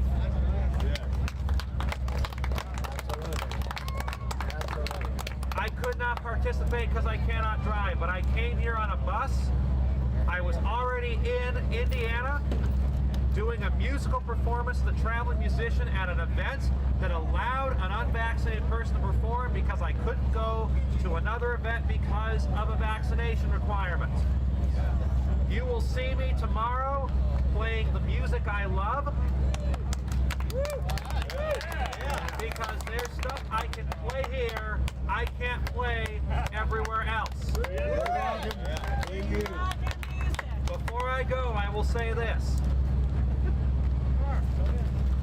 You can win or lose fighting for the idea of freedom, but you will always win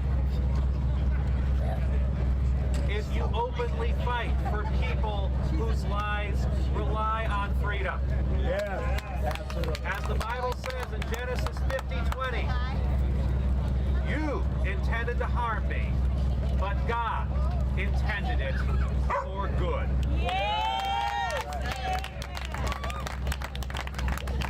Thank you very much, and be sure to check out any place I'm playing my music tomorrow. Have an amazing day, and I wish you all the best as you head to D.C. Thank you. Thank you.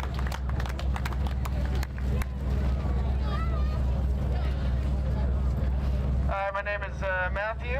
Some people call me Mr. Trench. Hi, Mr. Trench. As long as we don't open it, we're okay. Don't worry. It's all good. I just want to tell you guys my story since back in 2020. I remember at the beginning of this pandemic, I decided to make the decision when nobody really knew what this virus was yet, that I would continue to keep working so that other people that were at home and the whole rest of the world would be able to continue to eat, have food and water and stuff like that and be able to survive. I decided I'd keep working until I got too sick to drive. About, mid-2020, when everybody's favorite person at the CDC, Dr. Fauci, decided he was going to, change his stance on mask wearing and said, oh, they work all of a sudden. After he said that they didn't work. Lord knows he's flip-flopped a lot on one go. Yeah, guy's a liar, what can I say? You gotta wear one mask, you gotta wear two masks. Oh, you don't have to wear a mask anymore. I decided that I would not be covered by a mask, but I would be covered by the blood of Jesus Christ, my Lord and Savior. I have been persecuted like you wouldn't believe. I've gone into Walmart distribution centers. I've gone to many other shippers and receivers that have discriminated against me because I didn't want to wear a mask. I'd be the only person in there in the shipping receiving offices that wouldn't wear one.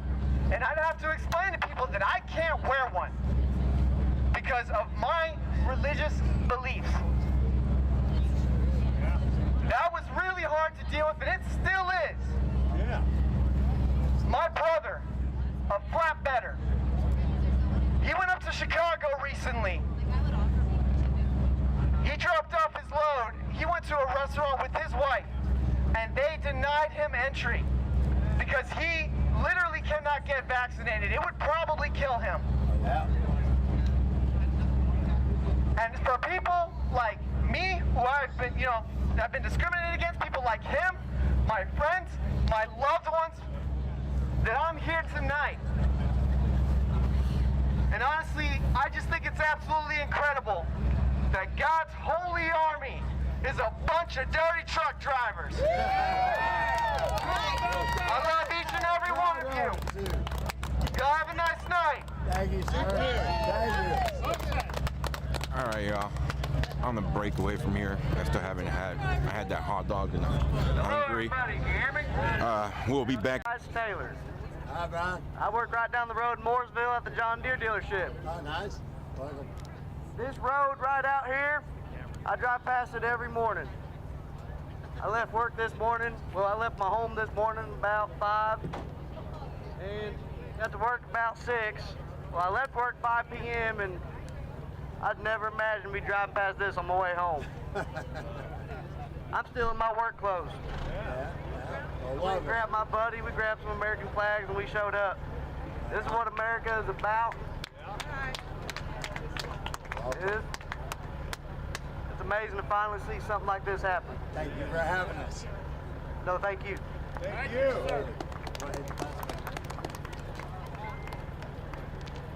All right, let's see. Am I doing this right? Yes, sir. All right, my name is Tyler McDuffie. I hopped aboard this convoy in West Terre Haute. There's one reason, well, several reasons, but I'm only going to touch on one.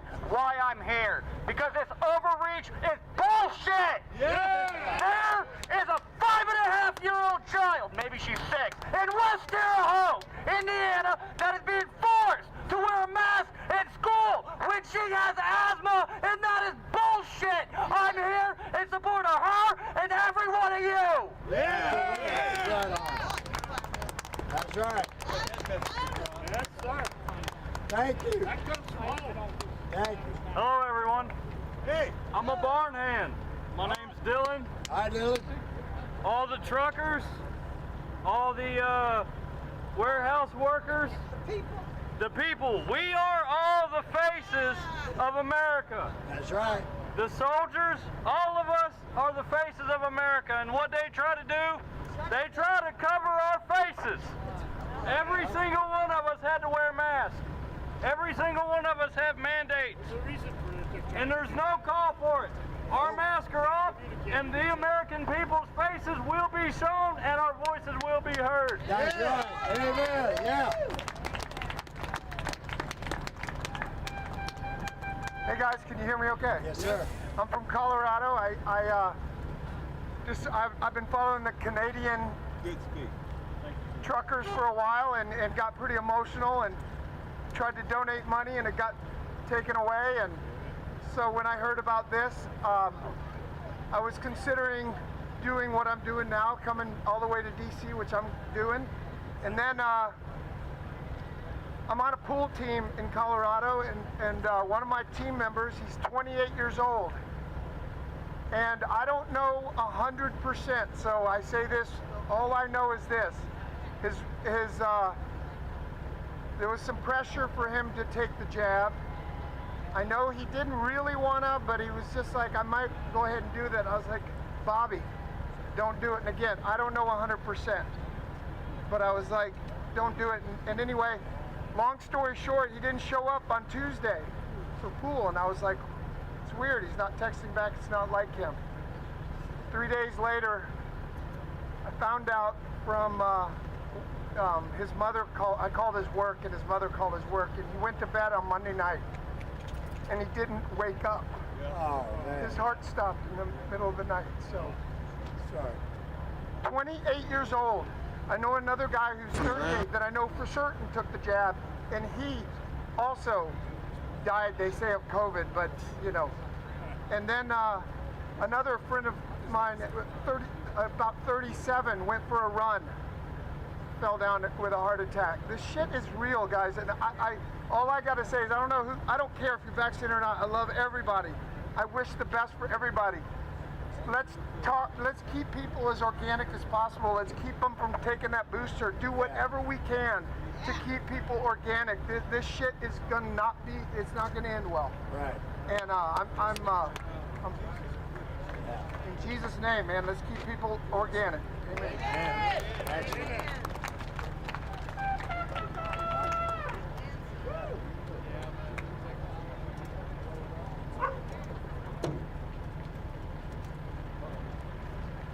Hey, I like this. This is Bob the handyman. This is the one that's been chewing on your butts going down the road, right? Yeah, that's me. All right? I almost figured out how to drive. My story started like 309, Phantom 309. All right? Homeless, hitchhiking 40 years ago. Get stuck in a snowstorm. All right? Middle of Oregon. I'm passed out, frozen up past my knees, me and my dogs. We're about from here to the trucks, off the road, covered in snow. Next thing I know, a trucker picks me up, carries me to the truck, puts me in there, takes me up to Doris, California, drops me off, buys me a cup of coffee, says that's as far as you can go. From that time on, I told myself, you know, I'm gonna be a trucker. And I hitchhiked, I jumped freight trains, everything. Anyways, 40 years of trials and tribulations that God has put me through is for this moment. California, all the way to the swampland, okay? And we're gonna have a big old picnic table around that swampland. We're all gonna get out our popcorn, and all of our dogs are gonna get out and play and have fun. They're gonna bark, woo, woo, woo, right? We're all gonna have a great time. This is the biggest, baddest family reunion anybody's ever gonna see, because this is for the whole world, all of humanity, all right? That's what this is about, family reunion. The only division that's in this family reunion is good or evil. That's it. No political views, no religious views, nothing, good or evil, all right? Just think about it. You go to your local family reunion, how do you act? You act with love and kindness and peace. You don't sit there and start bad-mouthing each other and treating each other bad or anything like that, right? It ain't nothing about that. We're all one, all the way around this world. Peace and love for your Almighty. You know, call him God, Yeshua, Islam, I don't care. It don't matter. We know what it is. All right, in our hearts. It's all within our hearts. We know the power. All right? So that's what this is about. And I ask everybody, drive safely and act like you're driving on icy roads at all times, because we are on a slippery slope right now. All right? Thank you, and have a safe night. Thank you. Bye. You just pull the trigger just like any good thing, right? Baby. I love it. Hi, I'm not going to be up here long, guys. Let the dogs out. My name is Anna Lawson. I live in Kansas City, Missouri. I just want to make everybody aware that there is an 86% chance of women taking the shot and losing their babies. I have 3 friends that has lost their babies because they have taken that shot. My son is autistic, 16 years old, nonverbal, in diapers, and he can't go to school because he has to wear a mask. That's ridiculous. Now I have to homeschool my son, pay a tutor. I don't have that kind of money. So I just want everybody to know, do your research. Find out what that shot is. I don't know if you all know what's in that shot, but it's pure evil. It's not good for you. If you don't do drugs, don't take the shot. God bless you all, and let's have a safe ride and fun tonight, okay? Absolutely. God bless. Thank you.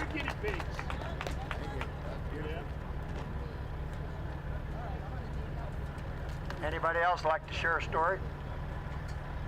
Sure been some good ones tonight. All done? All right, well, I want to thank you very much for showing up. Thank you for your support and love. We feel it. God feels it. Okay? Thank you. We know, and we will win. God's army will win. I got one more thing, brother. Yeah. Fuck Joe Biden! Let's go, Brandon. Okay. Yes. God's army will win. All right? We are the trumpeters, all right? We have horns. Right? The most powerful will go. Absolutely.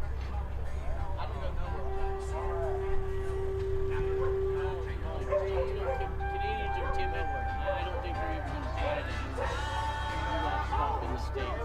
You know why? As I told him the entire way across country. I was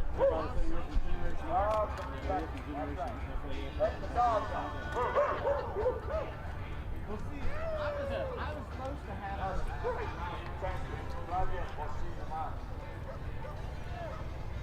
Hey man, I'd like to shake your hand, bro. Thanks for everything you do, bro. I saw your streams from the beginning, bro. Yes. You guys got us Yes. here, man. So God bless. Awesome. Yeah, your information kept us in tune, and it was so moving. We had to come. I appreciate that, especially you let me know. Yes, That's great our to goal, just bump let everybody into know you. what's happening. So Yes, good, got you guys here. You gonna go all the way to DC or just? We haven't decided, really. Okay. We haven't decided. All right. Well, you know you got a couple days to think about. I got fired for the vax mandate, so I'm living on my savings, and I'm like, I don't know, can I afford it? But what do I got to lose? I got nothing else to do, so. A lot of us feel the same way. Yeah. They leave us no choice but to do this. I don't know. God got me this far. I guess maybe I'm supposed to go. They gave us a choice: get the vaccine or lose your job. Yeah. If we chose to lose our jobs, we made our choice free. I thought I could find a different job, but it seems like my whole industry's now been vax mandated. So Really? I'm gonna have to change careers. I'm gonna have to move. I don't know. Yeah. I don't know what I'm gonna do. What line of work is that? I worked for Illumina at a sequencing company. I worked through the entire pandemic, helping develop their COVID test, and I got my hero letter. And 6 months later, they fired me. That's amazing. That's my story. Yeah. And why are they telling you that you have to get it? Well, I'll tell you what I think. One of the board of directors also sits on the board of Pfizer. So it's kind of a self-serving thing. If all their employees have to take it, Pfizer makes money, Pfizer helps them. It's a big round circle. So we had somebody on Los Angeles County School District board that they knew was an investor in Pfizer. He had to abstain from voting on whether the vaccine mandates were going to go through for the kids, which was kind of interesting. But the FDA is broken. They've been broken a long time. It's all bought and paid for with corporate money. That's Brody right there. Brody. He's a good point. oh, he knows what Dad's calling. Marty.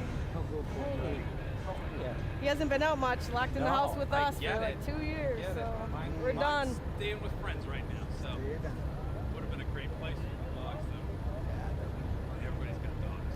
Well, we're from Madison, so it's a lot of left thinking down there. Yeah. We don't have a lot of friends left down there. No, I hear it. It's hard. I think everybody kind of feels the same way. I hear a lot of other people talking about moving too. Right. Like nobody's just happy where they're at. So everybody looking for something better. Right. If America's not free enough, where do you go then?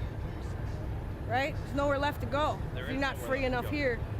So we got to make it free enough here. Yes. It's time to fight. It's time to stand. So yeah, maybe we go to DC. We'll go all the way. Well, you know, you got a lot of people to support torches. Yeah. So when we left Madison, there were 3 of us. And Lord knows there's enough supplies. I've seen so much supplies and stuff. And Yep, we got fed tonight. We got a gift bag for the road treats later. They've been doing gas and all kinds of stuff. So. Yeah. It's a lot of support, man. It's really impressive. It's really incredible. Very historical, if you ask me. Maybe if I get a little help, I just keep on going. Yeah, you know. So, God bless you, brother. You won't be the first one to eat through your savings. Right. Yeah. I'm glad I had something. I know. But, you know, don't let it get that far that it, so. It's getting close. I got fired, was suspended without pay back in November. Yeah, so I've been out of work since then. It'd be over pretty quick, but right. Here we are. Still waiting for sanity to return. I know, right? Sanity's coming back someplace. So we just these people are saying so. Yeah. Thank you. It's not hopeless yet. All right, we'll see you guys around tomorrow. God bless. All right, see ya.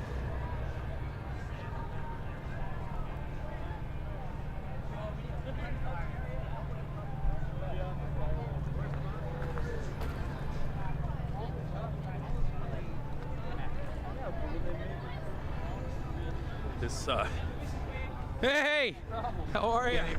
Hey, what's going on? Prior military? Yes, sir. God bless you, man. We'll see you. Yeah, all kinds of training on A few hours yet. Tomorrow. Yeah. now. I'm gonna offer you this because they're gonna come after this. Every day you get closer. Yes.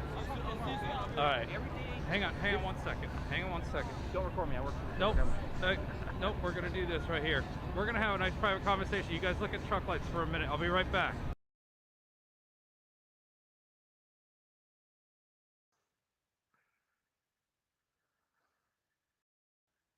Yeah. Yeah, that's for sure. This old AC gas tank. Got old front tire. Man, you got even some sewing machines out here. Antique sewing machines. Oop, we're getting into the deal there. Looks like an old pulley. Looks like an old pulley off of a international of some kind.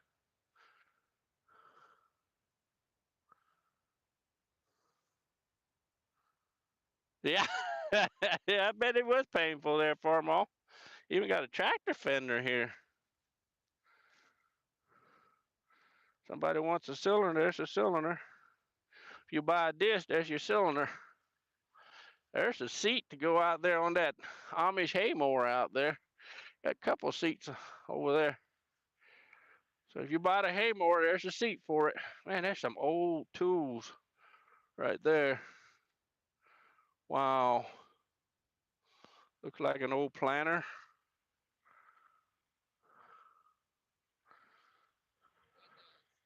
Just a bunch of miscellaneous farm stuff that farmers like to hoard and carry home and set it in the barn and maybe use it once or twice. Old bicycle. Bunch of hand tools. Man, that looked like too much work for me. I don't want to hang around those hand tools. Yeah, anyway, I think I'm going to sign off here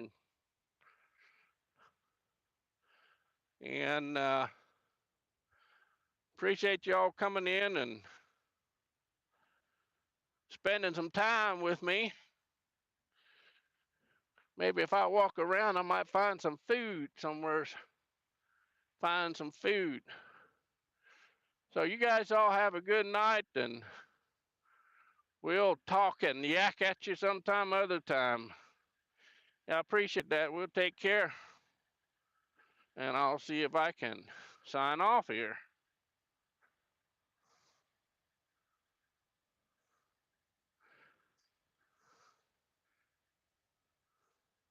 And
this people.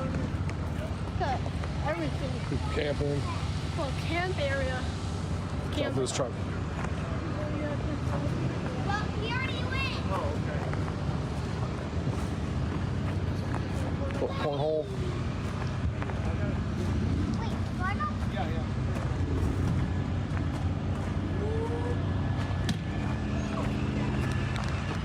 From Indiana. It's crazy over here.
or something, and it doesn't fade, so it's fine. No big worries on that.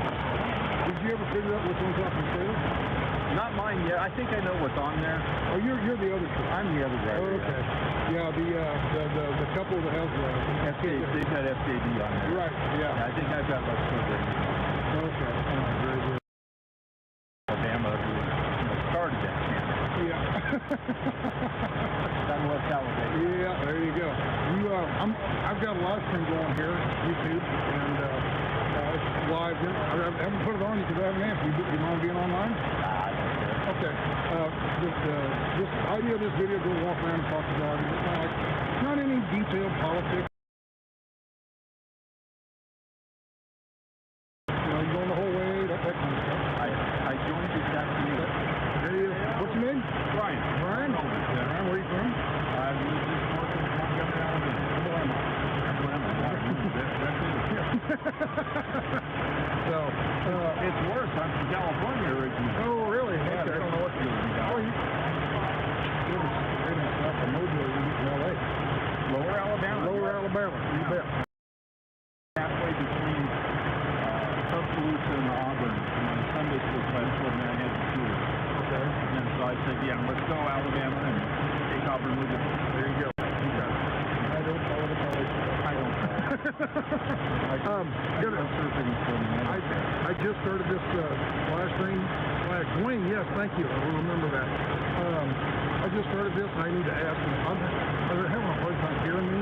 Like when engines are running, the background noise blares it out, and they can't hear the voices. But can you guys hear both of us fine? We'll see how they'll respond here. Just clapping hands. Brian. Barely. A little muffled. No. Yes, muffled. Okay. You want to know the name of your name again? Brian. Brian? Okay. And so anyway, I'm kind of have to talk louder, I guess. Oh, there you go. Bear, appreciate it. $5, thank you. But, so anyway, I'm trying to do these interviews and stuff like that. See, that truck over there is just loud enough. The funny thing is, I'm driving down the road, they can hear me calling. It's a cab noise and everything. I don't know, it's weird. It's really, really weird how it doesn't work. But anyway, microphones are a funny thing. They pick up things that they want to pick up, not necessarily you want them to pick up. The electronics are that way. I was telling the people the video part of the video is easy. It's the audio trying to get it right. So anyway, and I have no way of telling. If I had some kind of an earpiece or something, maybe I could hear it. But if I put an earpiece in, it becomes Bluetooth, and you hear it this, but they won't be able to hear you. And then they got plugs and dongles you can plug in and do all this stuff. But have a grand time. I just drive the truck. Yeah, exactly. I'm driving a truck and trying to do a production here too. A nice truck it is. Yeah. Are you my brother in the Lord? Yeah. Oh yeah. See, this is what he just asked me about right here. There you go. There you go. That's cool. Yeah, I was raised Catholic and everything, so there you go. I was raised atheist. I found better way. There you go. There you go. Exactly. So, I still consider myself Catholic. I'm not very good Catholic, though. But according to the Catholics, nobody's a very good Catholic. Right, exactly. Yeah, they're really hard on themselves. They really are. Need to be. So, anyway, now you are a company driver? I am. He's a company driver. Remember, yesterday morning we were in El Paso, we were in Petro in Joplin, and there was a couple that had the truck, and the lady in the passenger seat, she had the red hair. Gina, you said? Pink hair. Yeah. But anyway, so she was telling us there was something on top of the roof of the trailer, but she didn't know. Well, we got a drone shot. Somebody sent me a Facebook picture of the drone shot, and it's, what is it? FJB. And then your trailer has a similar thing. Yes, let's go Brandon. Let's go Brandon. There you go. So what's the purpose of putting it on the roof? Just kind of a message from our boss to the helicopters and anybody else up above on the bridges? Yeah. When you drive by, they went, hey, that truck got hit. Yeah. So Just, you know. it's just kind of fun. It's just fun. You know? And this whole thing is fun. I've had a blast. I'm really enjoying this, you know. And the amount of support out here is amazing. You do anything to eat over there? I'm not starving. You can. You know, the food over on the other building, now they got all kinds of stuff over there. I had 2 sloppy joes and a pack of Cheetos. And a Hawaiian shirt. There you go. So, but anyway, anything else you want to touch on real quick, or I'm going to kind of move you around and talk to people and everything. So. That's all I was doing. I saw your truck. Oh, yeah, okay. It's got some age on it, but it's nice. It's comfortable. So do I. So, there you go. All the things down. All right, well, I'm going to mosey around. Thank you, bro. Thanks for talking. And which one? I took the driver's test. Oh, the door's open. Probably leave my door open. When I first pulled up, he has the Uncle Sam, the headless Uncle Sam. And I'm thinking, he's trying to make some kind of a statement with the headless Uncle Sam. And then he gets here and he takes the head out and puts it on. So, but yeah. So he's not making a political statement with that, I don't think. But sort of. Is he?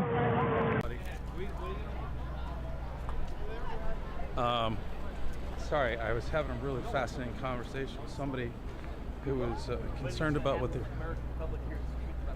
Yes, I know.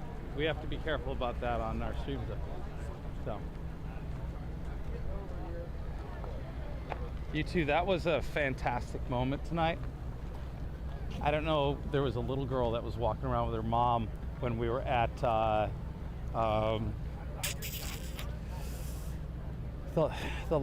the last truck stop, the truck stop Elk before. City? Yeah, I'm trying to remember what. No, it wasn't Elk City. It was one of the nights at the truck stops. I want to say it was 2 nights ago. Cuba, Elk City. It wasn't Cuba. The cabin. Russell's? Russell's, yeah. Russell's, New Russell. Mexico. I think it was Russell. Okay. And no, it was in Big Cabin, Oklahoma. Big Cabin. Okay. And we were out kind of late. Not late, but this little girl comes around with her mom and she was handing out envelopes. And it was the most beautifully written, handwritten note. It wasn't the little girl that wrote it. It was just, they handwrote all the notes. And it's beautiful. It's amazing what people are doing and coming out. And it's heartbreaking that... And everybody was touched by what you read. I tried my best to get through it. I had to thinking, I can do this. I can do this. Yeah. Because I could go read that letter again right now and I'll cry. Yeah. Every time. And I keep that. I have a lot of them. I have a lot of letters. But I don't know what it is about Owen from Idaho that just... They're all adorable. Yeah, it is. You know. So it's good. But all right, enjoy your day off. Thank you. See it. Sorry, I just somebody just gave me a little warning about stuff, and I won't get into it. But it's nice to know that people are looking out, and there's. I had a hot dog. I went to grab a beer, but they were deep in thought, and I'm like, I don't need a beer right now. What I need is a cigar and a glass of whiskey, and to chill out for a while. But I kind of, I wanted to see what the speeches were. I didn't pay, it's funny because the crowd kind of started walking away at some point, and I get it. I was irritated. There was this camera guy from NDT, and man, he was crawling all up on me. And I'm like, what are you doing, man? It was hysterical. And he was trying to get like the perfect angle, but it meant putting his tripod on top of me, and then my buddy ran off for a minute. He's like, hey, can you watch the camera? Well, he leaves it with like a really tight lens, so I gotta operate that camera too. And I don't mind, I was having fun, working 2 cameras, but that NDT guy, I don't know, he's nuts. Yeah, how you doing? Hey, selling hats. But yeah, there's some really interesting moments in there, and I didn't want to walk away from it because I thought it was really interesting, and you know, I thought it was cool that they gave people the opportunity to be heard, and you know, I kind of wanted to. But I saw you guys enjoyed some of the speeches, and the mom with the American flag, she was really good, and you know, I feel for people. I get that they're, you know, at that point where they just, I don't know. I don't want to draw comparisons, but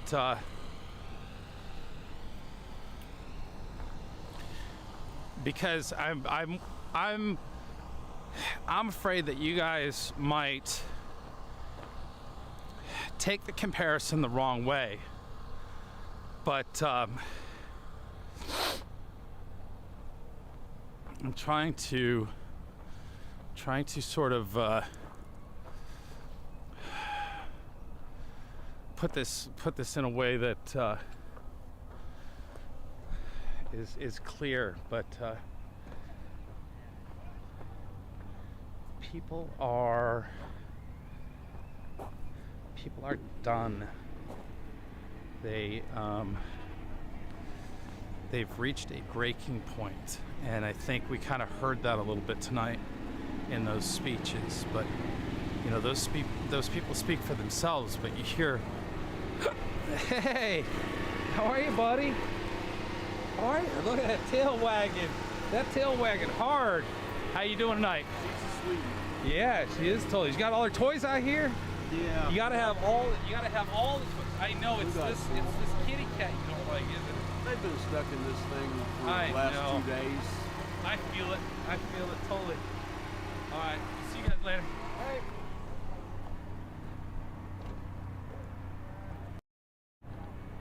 All right. Sorry. It's really dark. Headed back to the truck. My other cell has no signal reception whatsoever. Gotta find the boys, get to the hotel.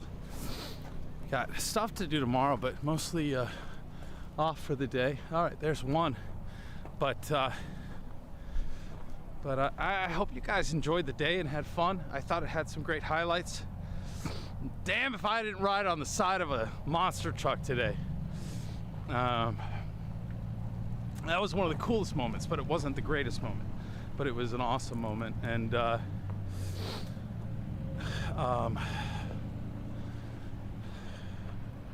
I was just gonna use those headlights there, but then it turned off. But tomorrow's a new day.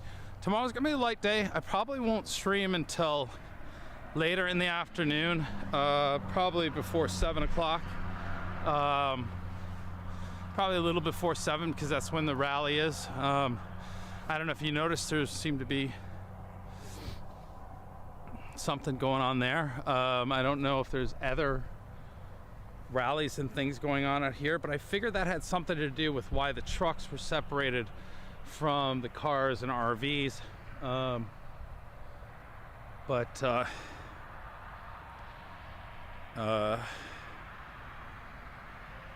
yeah, I'm gonna, tomorrow morning, gonna try to get some brakes on the truck and do some laundry. And then tomorrow afternoon we'll live stream and catch up and see what's going on, and come down here and do rally and stuff and get ready. We got two more days of driving is what we were reminded of. We'll drive to Ohio, and then from Ohio to I cannot remember the town that starts with an H that is in Virginia.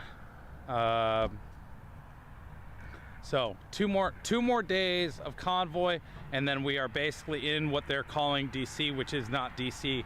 We are not going to DC. They've said over and over again. So we'll see what that means. But let me just check here. You gotta get up here and do a speech on the flatbed. I'm like, no. The thing is, when I'm doing the YouTube. hang on, give me 1 sec. Let me see if I got all the fellas here. And you can't even see me anyway, so. Shit, I can't even see myself. Where are the boys? They're coming? Do they know we're here? I'm gonna text him right now. Oh, okay, cool. So I got a minute is what you're saying. All right, let me, you know what? I'm gonna go over and steal this guy's light over here. Use some of his light to. I'm gonna steal some of your light if you don't mind. How'd you do today? Uh-oh.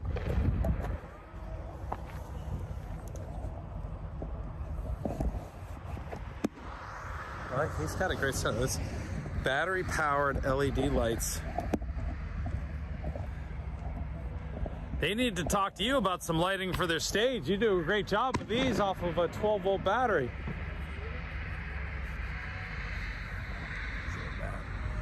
Anyway, look at your stuff for a minute. Okay, guys.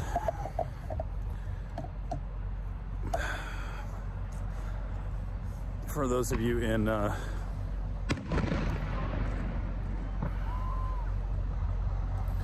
it's been some drama in the chat apparently, but hopefully I got it fixed in Facebook. You guys let me know. I appreciate it. I'm going to try to work on that tomorrow too, to get somebody over there to be able to moderate and do what they need to do. Oh, look, somebody's lighting off fireworks. Let's see if they get some more.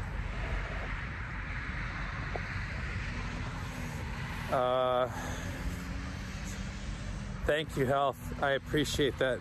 Yeah, I try really hard. You know, I got to take little breaks here and there, but I try to give you something to look at for a minute, and I'll walk away and do what I got to do.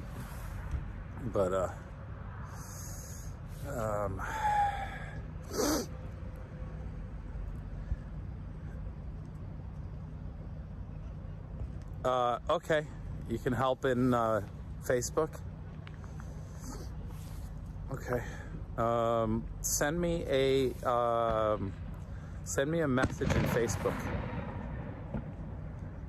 Send me a message in Facebook. That way I know which one's you, and we'll mod you up over there, OKC. Dave Hill.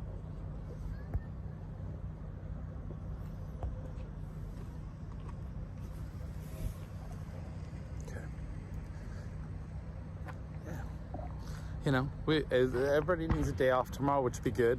But we won't take a day off from streaming. Sorry, my head was blind. I was trying to move over so you could see it. Yeah, apparently we got some good fireworks going on. I get it. Sometimes that happens. Somebody in chat said they were pulling all the Facebook lives down. I can understand why, but I was talking to a girl out here on the corner earlier. She's like, oh yeah, the minute somebody plays music, it shuts down our live streams. So I thought that was kind of weird because I never, ever, knock on wood, have been pulled down on Facebook. But yeah, so, okay, well, shoot. I hope you guys enjoyed that sunset. It was a little weird, but then it worked out to be quite a good thing with the stage, even though the sun was already set. But yeah, it was nice. It was it's the best sunset we've seen in the last 2 days. Will there be music? It sounds like there's going to be music around here tomorrow. Okay. Yeah, I just gotta figure out how to mod people. So I know how to do it from my laptop, and the hotel will have Wi-Fi and whatnot. And so if you guys send messages, I'll go through there and do what we got to do and chat with the team. But we used to have all the mods come in and hang out in Discord, so everybody's aware of what's going on, and just we don't track stuff. We just we just would all normally be in the Discord simultaneously. But thank you, Sheila. It was fun. It was a challenge. It had a couple unique things which we hadn't faced yet, but ultimately I was able to achieve the goals I wanted to, and that was, that's all I'm striving for. So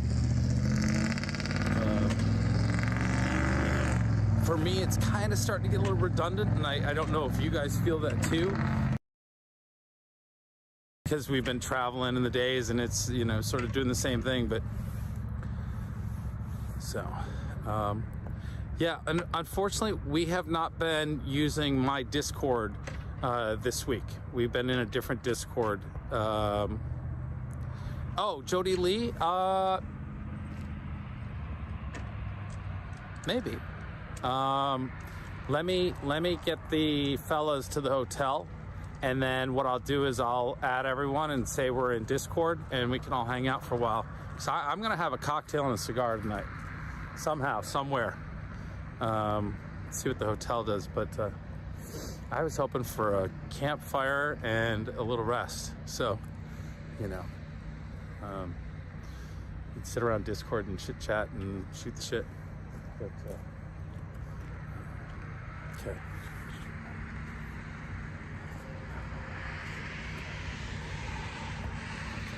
All right.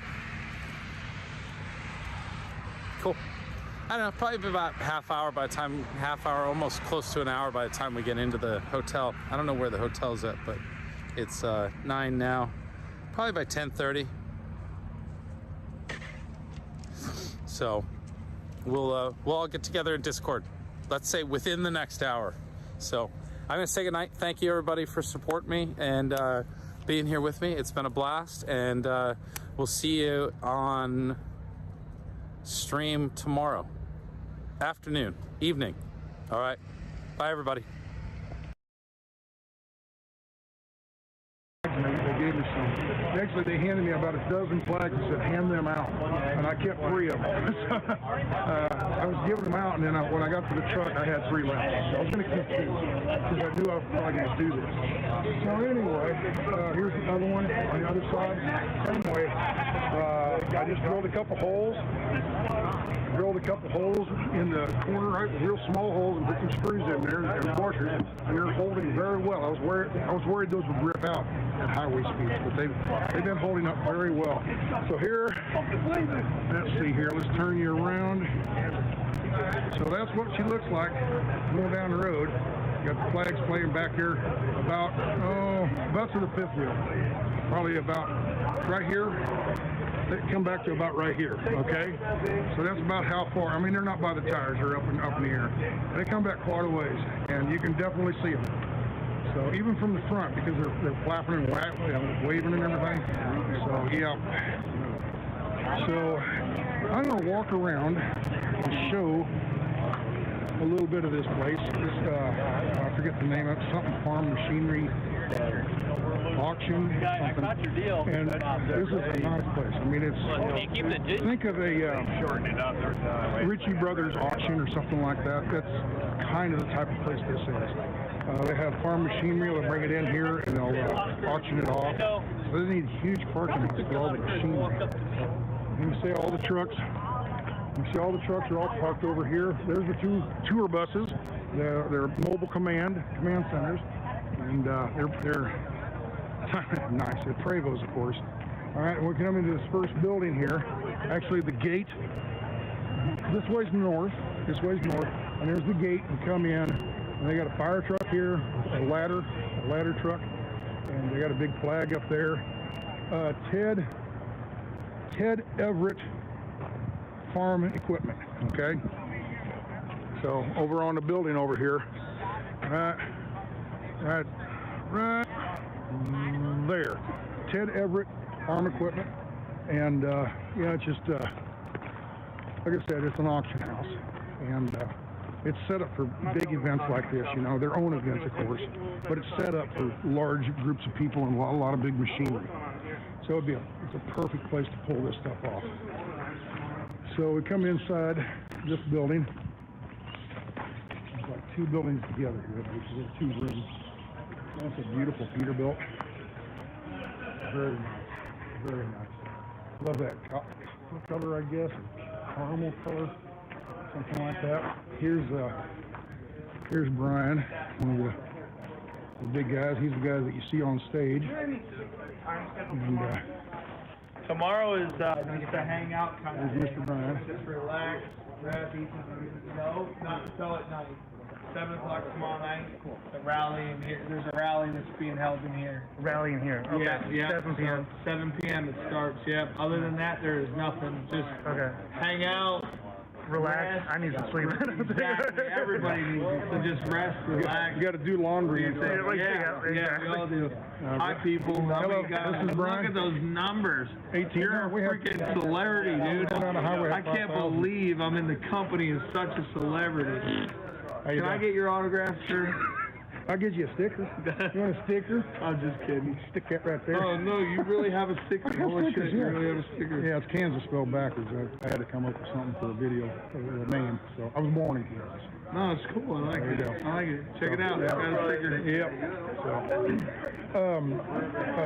just, I don't want to take a lot of your time because I know you're super busy. You're heading along. I'm with my girls. You're with your girls? With my family right now. Oh, where? Right there. Oh, those are my girls. Very good, very good. Yeah. All right. So Banner is my son. Which one is the Banner? Dominated Life. He passed away September 22nd of this year.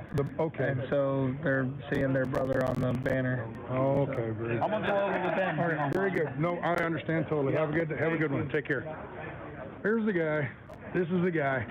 This is the guy that has the black Kenworth that I fell in love with. Yeah, that is a beautiful truck. Thank you, sir. I thought you parked over. I thought you were parked over there, and the lights on. Right behind the building there. I thought you were parked beside G. Oh, that. And I went over the live stream. I went over and took a picture of your truck, thinking it was yours. It was somebody else's. That was my but in the buddy, dark, you can't Robert see. Budzik, yeah. Yeah, but all the lights. I just Kenworth with all the lights. I just assumed it was yours. I didn't even. He goes, no, that's mine over there. It's There's orange. a lot of beautiful trucks here. There are. This one here is beautiful. Look at Tell this. you what, the cabin right there, Peterbilt. Yeah, Mike's. Yeah. I like that 359 out there too. That flatbed. The guy with the big design. Yeah, same color almost. 359. It's more of a almost like a primer color. Yeah, but it's paint, but it's a primer color. Yeah. There's some really nice looking rigs out here. Yeah. But so, what do you got planned for tomorrow? Tomorrow's day off. Tomorrow's the day off. I'm gonna sleep in. There you go. Very good. Yeah. So okay, well I won't keep you too long. I just wanted to walk around and show everybody the whole area and everything. So all right, these are some of the people that are here, and let's see, 2,000 people. There we go. We'll just walk on by here. I want to show you the cabin. Done.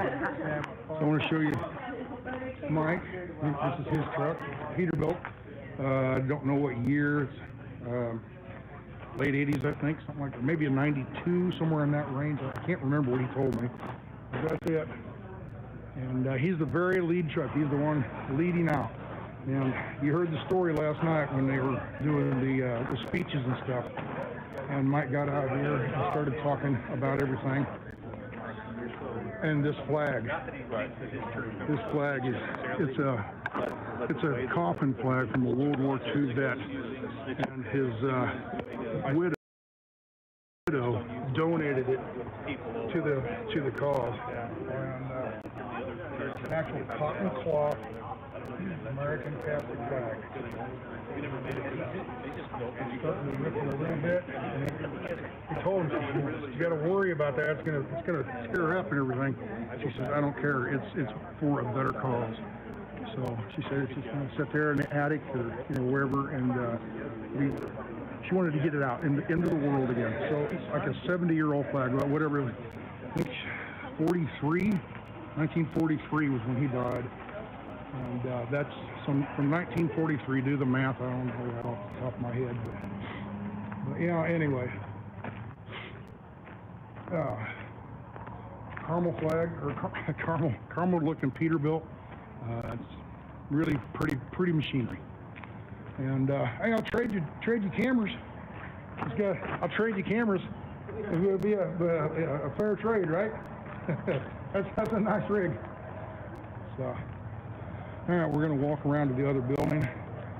I'm not gonna do a super long one. I'm just gonna walk around and show you the premises and everything and where we're at. If you didn't catch it on the other feed, where we're at is I-70, exit 59, close to Indianapolis, exit 59. You get off the exit, there's a TA truck stop. You turn south, go about a mile south, and you'll see this big American flag hanging from the hook and ladder truck, the fire truck.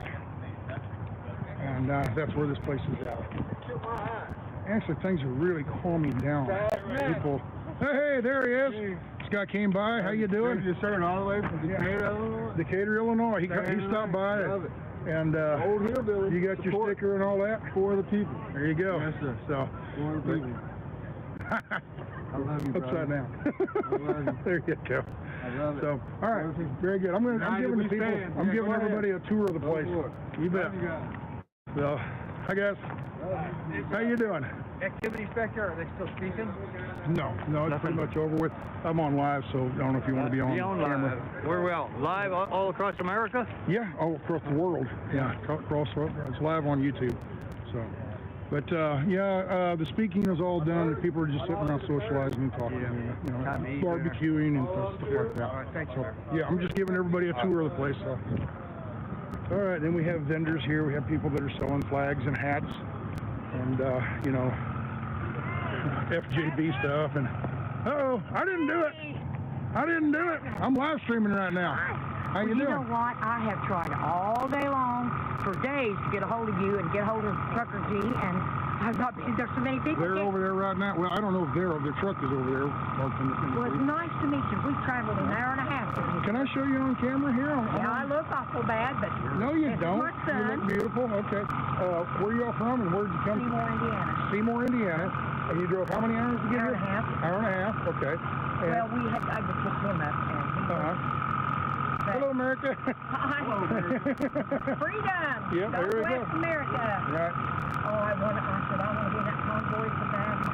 Yeah. My kids think I'm crazy, but my son said, Mom, you will go to road. It's not too late to be getting up there this time of night. No, it's not terrible late. It's only 9 o'clock or 9:30. Yeah, oh yeah.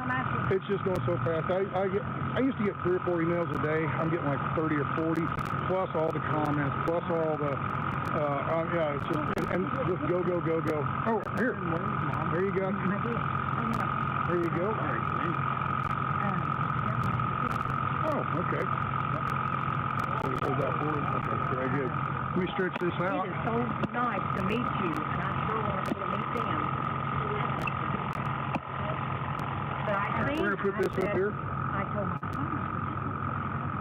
Okay. All right. You want to get this in the picture? Sure, yeah. As her. Here we go. There you go. You got it? Got it. Thank you. Yep. So you can show people that you were talking to me while we were live, and the whole nine. He's got your sticker. But I ride along with you. You and the Jeep. Very good. This way. Oh, got a car. Okay. Thank you much. I'll see you tomorrow online. Thank you. Got to shorten the stand back down. So here we go. Walking around, this is when you first come in. You'll see the Ted Everett farm equipment on the front building here. And we've got a whole bunch of all the cars and campers and all that are on this parking lot, and all the trucks, semis, and whatnot are on that side over there. And we've got several vendors here. There's a vendor here, there's a vendor there, and there's one on the other side over there we saw. And it's all, flags and hats and t-shirts and that type of stuff. And over here, they're cooking up some food. This is where I came and had a bite. I was inside and grabbed a couple sloppy joes. It's going to get noisy. There's a generator over here, so bear with me on the sound. But here we go. Here's some of the food. We got hot dogs and whatnot around here. This is coffee. Here's the coffee. Very good. And you're kind of wrapping this up right now, aren't you? We are, but we'll be back in the morning with donuts. I think we're cooking lunch, and then we'll have pizza the next night. Very good. Thank you very much for the support. Thank you very much. So, anyway, let's see if this door's still unlocked. It was open earlier. Yeah, it's locked. So, we might have to go around the other way.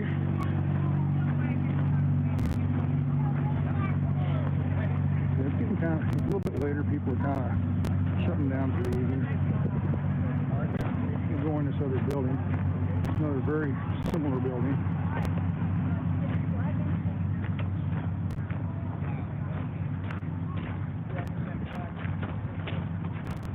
I don't know about the other buildings, but this one has a large bathroom, several stalls, that kind of stuff. All right, yeah, they've locked it up for the night, but here we go. If you look in here, I don't know, let me turn you around. But they have all kinds of tables and stuff set up in there. All donated food, that type of thing. Right in here would be probably the auction room.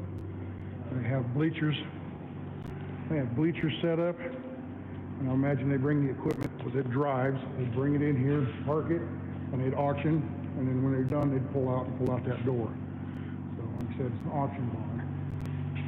And they got upstairs, probably an office or something upstairs. So there you are. You guys want to be on YouTube real quick? Yeah. Okay. You driver? Yeah, but I'm not driving in this one today. You're not driving? Okay. I know you're a driver. I'm a driver. Yeah. This is my dad. I'm riding with him. You're riding with him. Okay, very good. Yeah. And what's your name? My name's Joe. Joe, nice to meet you. I've met you before, but just for them, Joe. This is Joe. Right. And? I'm Jesse. Jesse. Joe and Jesse. Very good. Where are you from? Mountain Grove, Missouri. Mountain Grove, Missouri. Okay, and what kind of trucking do you do? Mainly just regional. I just run pretty much Midwest. I haul a lot of farm machinery, different types of machinery, do a lot of oversized. So you run tanker? No. Oversized flatbed. Oversized flatbed stuff, like farm machinery and things like that? I've hauled probably 50 loads of machinery out of this auction house. Right. So when they told us we were coming here, I knew exactly where I was going. Right, okay, very good. Okay. You drive too, you said? Yeah. So what do you drive? I used to drive. I haven't driven in a while. I kind of retired off the road so I could spend time with the family. And okay. I was going to say you're way too young to retire, but... Well, he takes care of the farm and stuff while I'm going out on the road. We got a cattle operation, and I take care of it. And now, actually, I own a logging operation also. Okay, right. In Missouri, that would be like hardwoods, like oak and stuff, right? Yeah. What's that company up? Trying to remember the name of the town. When you leave St. Louis and go to Kansas City, about a third of the way there, there's a big Petro. It's that town, like straight north of Jeff City. Kingdom City. Kingdom City. Yep. Between Kingdom City and Jeff City, about halfway, there's a log cabin building company there. I can't remember the name of it, but I've hauled for them. I hauled a log cabin from there over to Topeka, Kansas, and delivered. They prefab them. They cut them, build them all up, then disassemble them and ship them. Right. Anyway, when we was over there, I was working for a flatbed company at the time, obviously. It took 3 truckloads to get the whole cabin over there. Right. While we were unloading it, they had the foundation, the basement, basically, concrete all poured and everything, and they were building it himself. He built this whole place by himself. And while we were unloading, he says, give me about a year to have this thing up. It won't be perfect by then. I mean, yard and all that. Right. So about 2 years later, I just happened to be driving by that area, and I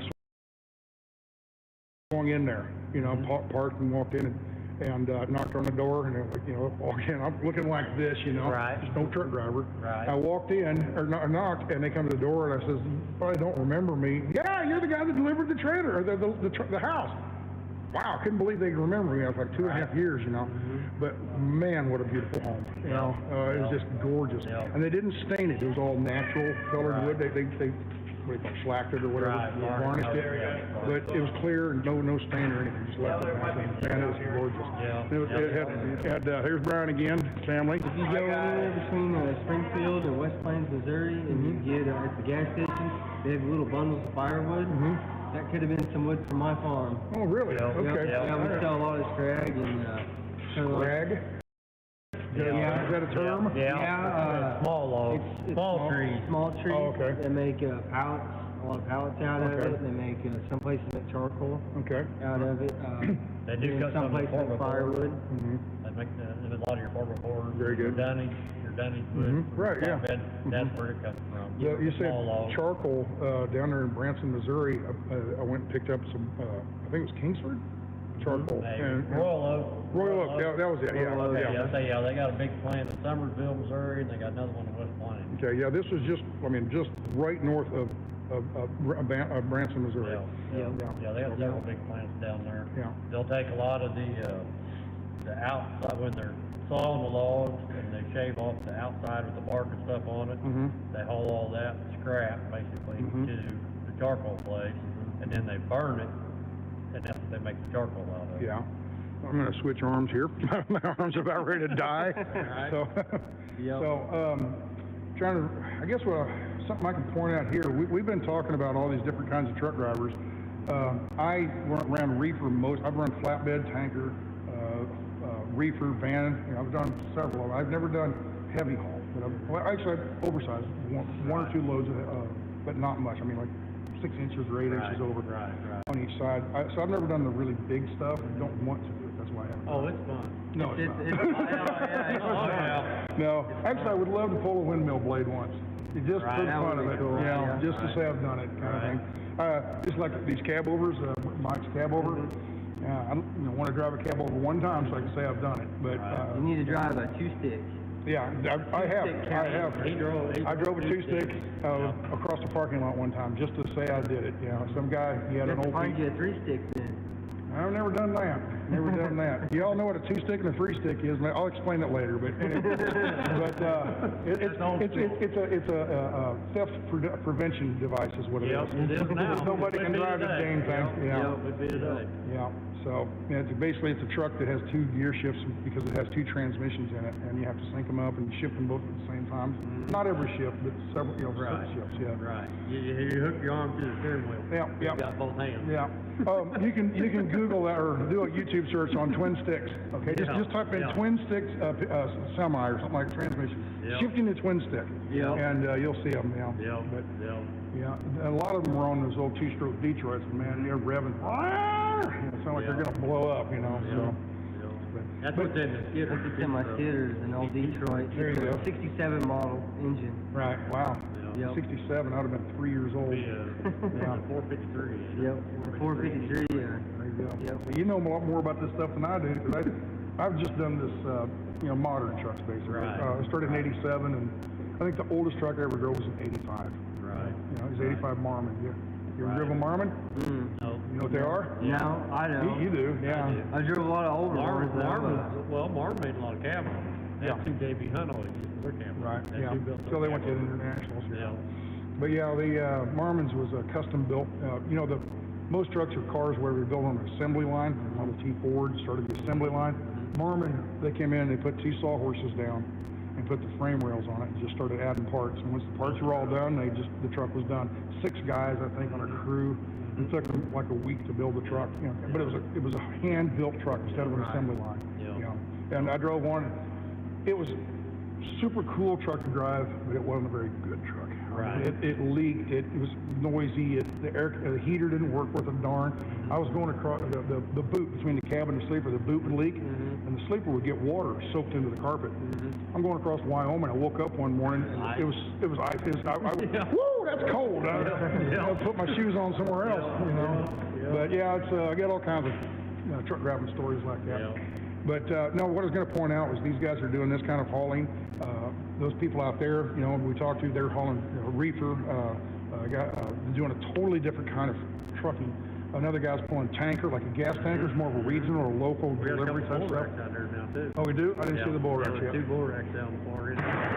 Okay, I didn't see. I've been down there yet. So. I talked to the people last night. And they said they had a couple bull racks out in Nebraska that they were going to have come down and join in with us. So I wonder if that's not who those are. Now remember, some of these people don't know what a bull rack is. Oh, they haul cattle. They haul cattle. Livestock trailer, livestock trailer.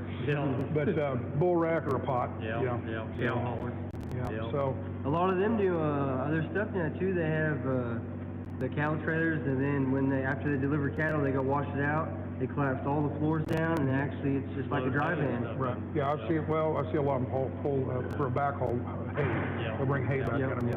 Some of them, I mean, they'll drive forklifts in them, and they'll haul everyday goods. Oh, really? They got the doors on the back that can open up. Really? I've never seen that. I've seen the grain trailers that convert into a flatbed. Right. Or like a short dry van. Right. The floor flips open where the hoppers are. The floor flips, and So I've seen those, but it seems like they'd be kind of heavy though, aren't they?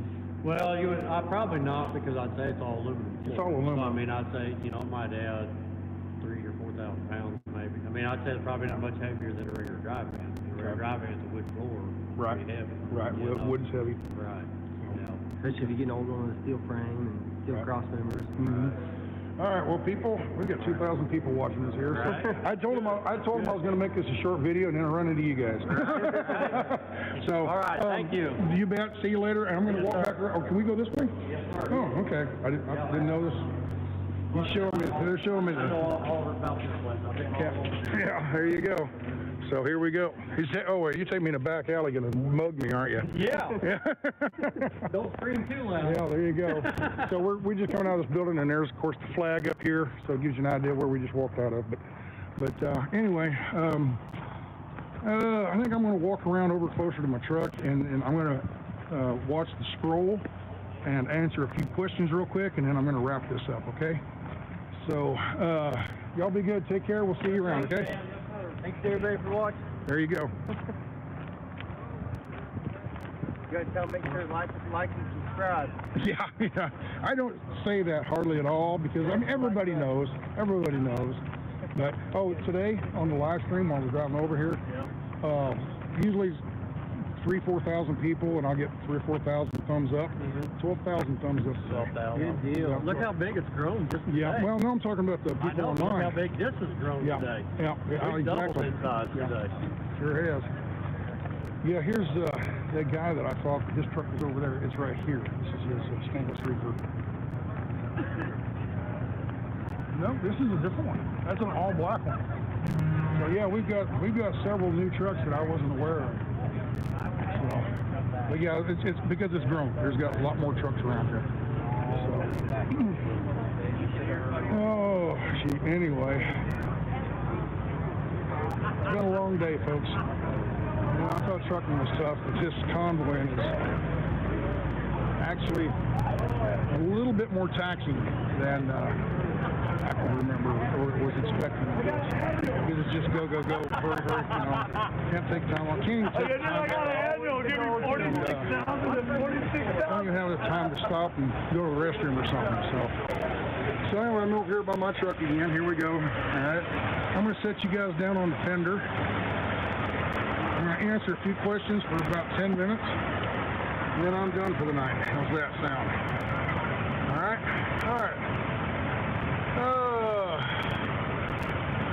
They're going too fast. Of course they would be.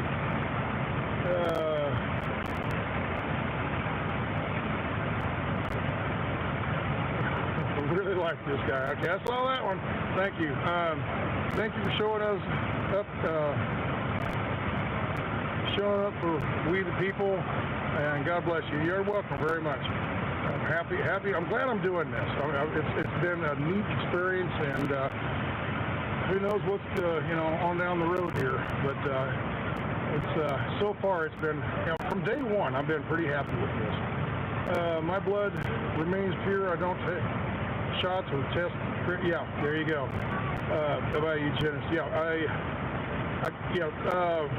Who was that? Charlotte, thank you. That's a way of phrase. Good way to phrase it. Hit that like button. There you go. Thank you there, Donnie.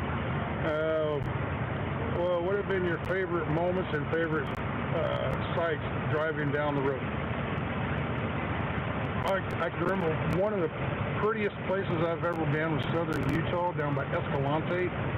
Not right in Escalante, but close to it. I was driving, it was fall, and all the dirt and everything, the ground and everything is really dark red, kind of like Oklahoma red clay.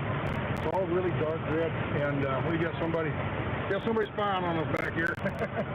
But really dark red, or like bright red clay, and green evergreens, and then the golden aspen trees. And you're looking across the valley, and it's just this beautiful quilt patchwork. So it's just, Utah stuns me every time I go out there. It's just beautiful, beautiful state. So, okay, let's see.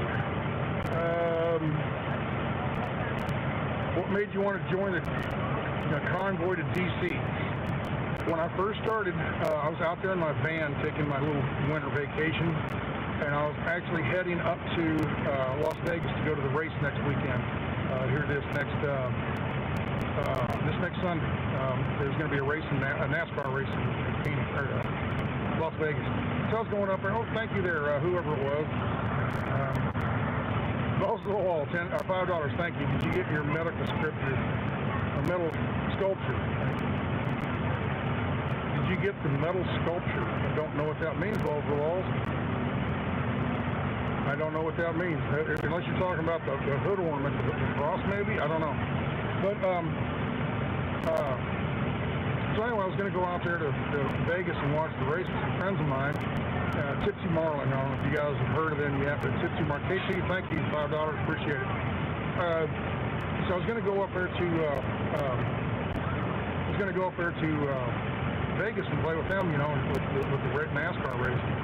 And I just happened to be driving by where this place was. I was on my way over to Kingman and go up 93 and go across the Hoover Dam and all that. And I'm driving by, and I see all these people with flags and everything. I'm like, And I was actually talking to a friend of mine, Gunner. We're driving down the road, and I saw that. I'm like, what's going on over there? And about a quarter mile down the road, there's about 20 or 30 more people, and another, just a little farther, another 20 or 30 people.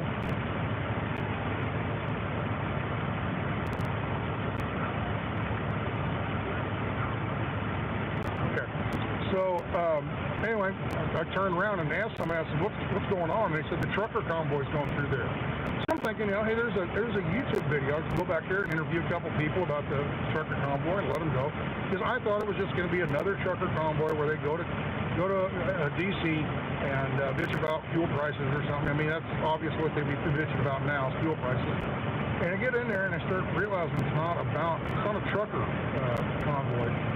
Sure, there's trucks in it, but it's not the trucks. The trucks are showy, they see them. But it was more of a political statement, I guess. So anyway, I just got to watching or looking at it, and thank you, Gabriel. Thank you very much. 25, thank you. If you had a comment there.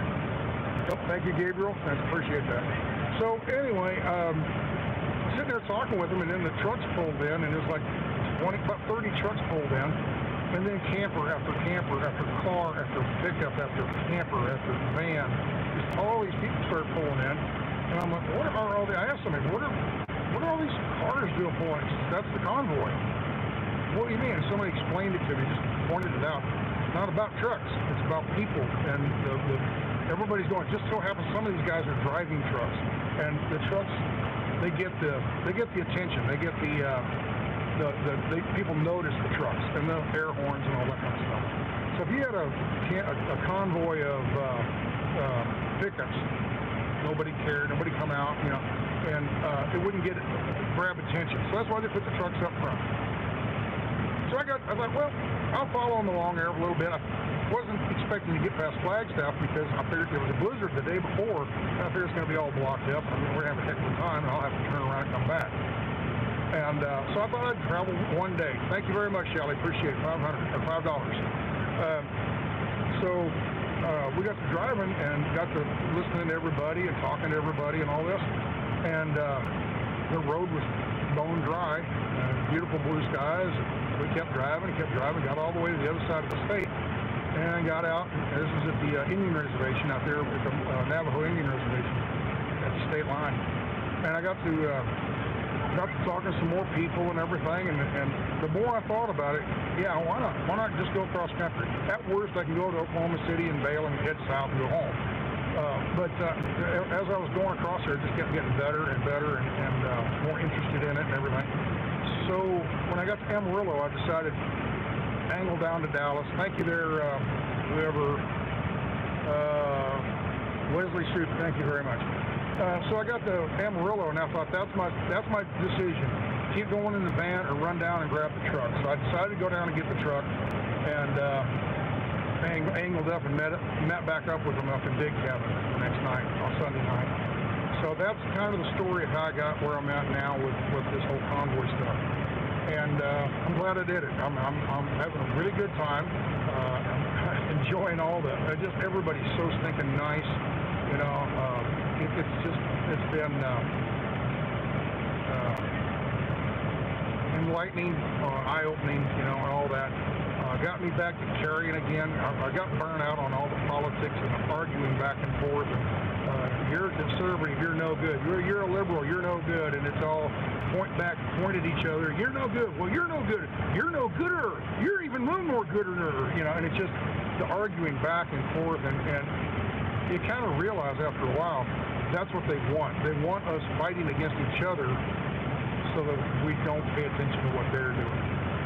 So that's kind of where I'm at on that. Like I said, I'm not really good at political stuff. That's why I usually don't talk about the stuff on my channel. I'm not a good speaker when it comes to remembering talking points. When I talk, it's just, you know, what I'm thinking, what's in my heart kind of thing. I'm not good at, like, here, give me a script, and you got to hit these talking points and blah, blah, blah, blah. You know, I'm not good at that. Getting up on the flatbed and giving a speech, I would freeze up. Because right now, it's weird, because I know 2,200 people are watching this, right? And earlier today, 5,000 people were watching. Tomorrow, maybe 5,000 more. So I know that there's people out there, but when I'm talking to the camera, it's like I think of it as talking to one person. And it's easy for me to talk to one person. Like, you're sitting in the passenger seat, and we're just driving down the road chit-chatting, you know? So that's why I can do that in front of so many people online, because in my mind, I'm talking to one person.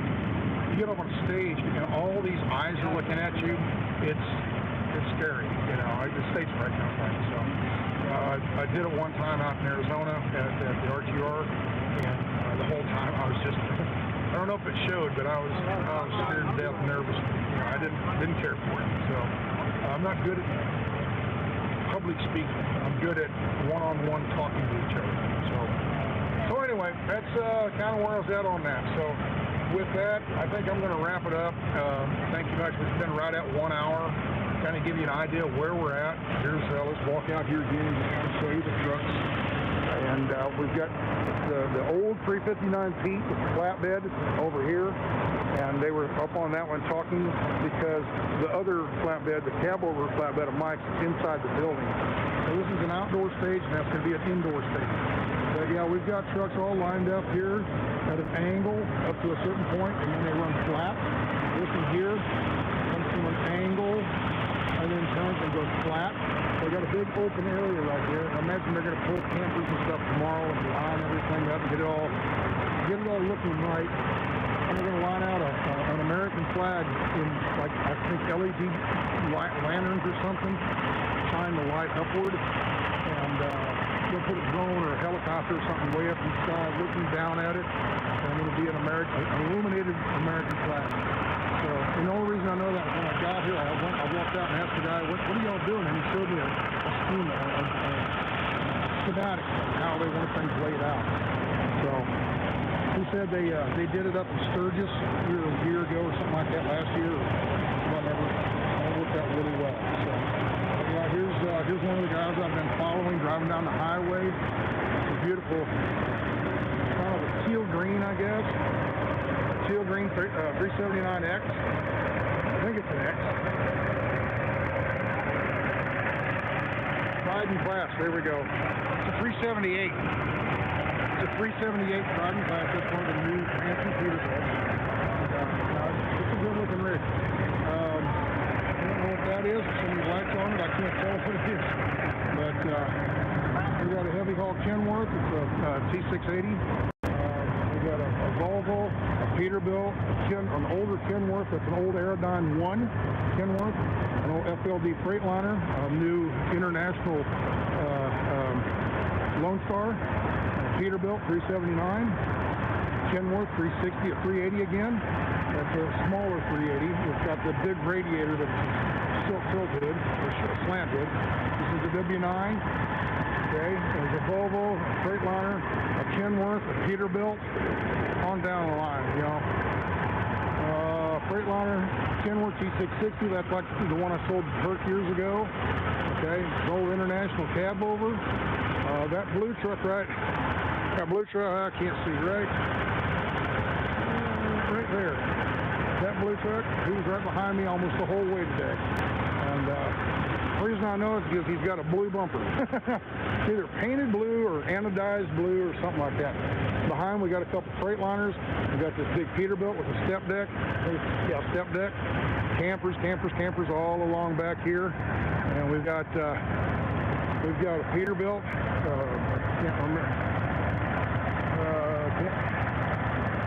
Woody Booger. Woolly Booger. I'm going to show you a Woolly Booger truck. You ever heard of a Woolly Booger? You know what a Woolly Booger is. Oh, we got some live chats, or super chats. I'm sorry, I'm sitting there talking so much, I'm not really paying that much attention, so if I missed them, I'm so sorry. But Woolly Booger is a type of caterpillar that makes up like a moth and something. Well, this is Woody Boggler. Woody Boggler, so we call him Woody Booger. Right? We call you Woolly Booger, right? Yeah. Woody Boggler, yeah. Yeah, Woody Boggler, but on the radio we call you Woolly Booger. The caterpillar, you know. So anyway, are you a company driver? I am. Yeah. You want to be on YouTube real quick? Just real short. What's your name? Ian. Ian? Okay, here we go. Let's get you up here. We can see you. There he is. There's Ian. And where are you from? I'm from Utah. Utah. What part? Ogden. Ogden. Very good. Okay. I go out there and pick up trailers all the time in Ogden. Or Plainfield, Utah. Okay. Yeah, so right up there. So, you going the whole way? I'm not. I actually was able to catch them over here. I was standing on the overpass waiting for them to go by, and then I jumped in with them. And that's the last minute. Okay, very good. Here I am. So what are you going to do? Just ride a little bit tomorrow, or are you going to go off on your own way tomorrow? I have to head back west probably tomorrow. Oh, you're heading west. Okay, so you're just here for the night. And I'm here for the night. Very good. All right. Well, thank you very much. Appreciate it. Thank you, and I wish you would turn around and go the other way. Drop the trailer. Don't worry about it. It'll be here when you get back. I wish I could go all the way. I'll probably get fired. Exactly. Are you a driver as well? Yes, sir. Yeah. Hey, we're about to do a live show over here on the Beers and Butter Show, and if you listen to like y'all hop on. Oh, okay. Give me about. We're going to do some kind of show or something. I don't know what it is. And we're going to go over there. If you want to come over there, jump into it. Okay, what is it, like a talk show or something? Or what? Yeah, well, it's a veterans deal where we hop out and we're doing spots and we're going to show you some stuff about the convoy and what we're doing and why we're going. Okay, well, I think I can hang around with that. I'm live streaming YouTube, but welcome. I'm checking on right there. Right there where my laptop is on the end of the trailer. Okay, very good. I'll be there shortly. All right. When you start and how long? 5 minutes? Give me about 10 minutes. Got it. Okay, very good. I can wait. See more drivers over there want to come in there and share their stuff too. Very good. Come on over. All right, what are you streaming on, or what is it, or blog, or what is it? What platform? What is it? Foxhole. Foxhole? See, we got kicked off of YouTube. Oh, really? For truthers. You what? Truthers. Oh, okay. All right. You know, when the whole Biden deal happened and everything else, we all got kicked off YouTube. Oh, really? Yeah. Speaking your mind? Yeah. Speaking your mind, the truth. The truth. There you go. And sharing the truth. Okay. All right. Good enough. Get set up. We'll be around here. Okay. So, People's Convoy. If you put a plaque out here, and sign your names and stuff. There you go. We've got a rack set up over here to carry his flag. Here's the pink truck. Well, Freightliner, but here's the pink truck with the breast cancer awareness. It doesn't show up very well at night. Pink, bright pink. Here's a Peterbilt. They already went to bed. The curtains up there. Their curtains are all up. They're back to bed already too. Probably in there watching TV or something. So, yeah. So anyway.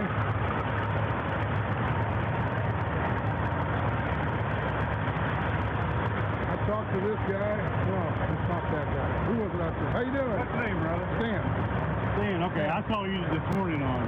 I've been watching these guys from California. Right here. Oh, okay. I'm YouTube now. I'm on right now. Well, I saw your stream. Is this your bike? Yeah. Man. Oh, it's an Indian. Okay. That's sweet. Too bad. See, I don't know if the light will shine good enough to pick it up. There.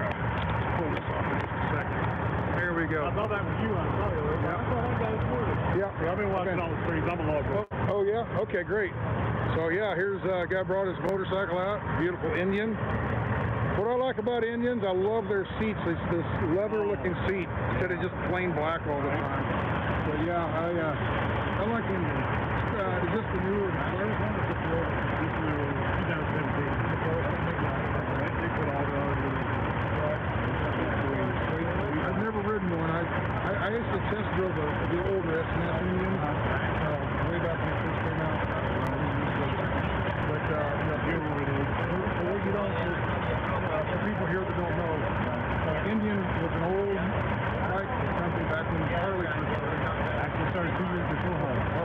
3. But then they phased out to 15. Well, they didn't get the contract for the war. Yep. So it really hurt them, and then they never quite caught up. And when did they go out? Late 50s? 56, 57, and then came back. I don't for a small stint. Yeah, for a small stint. I think Gilroy picked over this. Okay. And they revived the name. That revived the name until about 2012. Okay, well, how long was that? 5 or 6 years? Yeah, right. And then they were decent bikes, and they were So, and then after that, now Polaris owns them? Polaris bought them, got rid of the Victory model, got rid of 2 or 3 others, all their restrictions on them. Which one is this one? This is the Roadmaster. Yeah, I got it from here with the Right, yeah. It looks nice. What is it, kind of a green? No, it's black. Black and gray. Black and gray. In this light, for some reason, it looks green to me. Okay, very nice. Like I said, I love to see it because it has that leather look. It's not going out for these people here that watch. I mean, it's just not the lightnings are not in the booth. So. Yeah, very nice, very nice. You want all they do too? Plan on it. Hopefully it's getting you to come on with it. All right, we'll see you later. Thank you. Take care. And then, remember I told you the story? Let me get away from that engine running right now so you can hear me a little better. You remember I told you the story about the guy that had the Penske truck? He worked for a big, large company. I don't think I should say the name. It doesn't matter, but I don't know. But anyway, he worked for this big carrier, and he was pulling their trailer. He rented or leased it, and he was pulling their trailer with his truck. Well, his truck broke down right before the convoy started. So he went down and rented a trailer from, I just already said it's from Penske. He went down and rented a tractor. Some blue light just like probably a drone falling out of the sky or something. But anyway, he went and rented a Penske truck and got into the convoy. Well, after the first day with all the media coverage and everything, Penske saw it and said, we don't want our truck associated with this. So they called him up and says, you have to get rid, or you got to get out of the convoy. And he says, I ain't gonna. And this is, you're gonna have to, otherwise we're gonna shut the truck off. And they have a way to shut it off remotely. And we'll shut the truck down. So he said, nope, I'm not gonna. And the company he leased to, they called him and says, we don't want our name in this convoy either. Get your butt, back out of there. He says, no, I'm gonna run. And so there was a little tussle back and forth, I guess, or arguing, verbal tussle. And finally they said, heck, we're going to shut it down, so get off the side of the road somewhere, you're going to shut you down.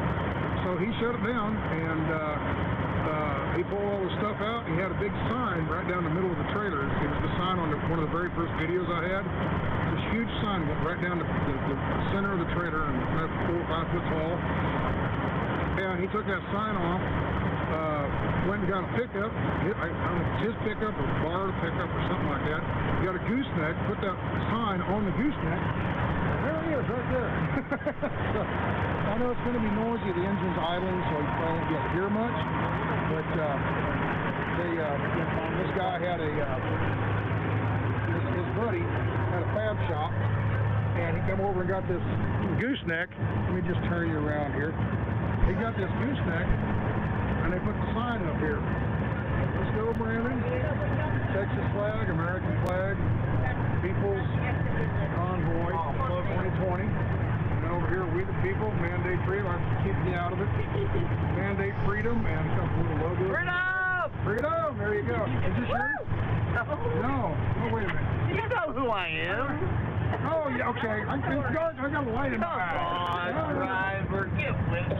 Hey, I'm not a driver. I'm a freight relocation specialist. All right. Yes.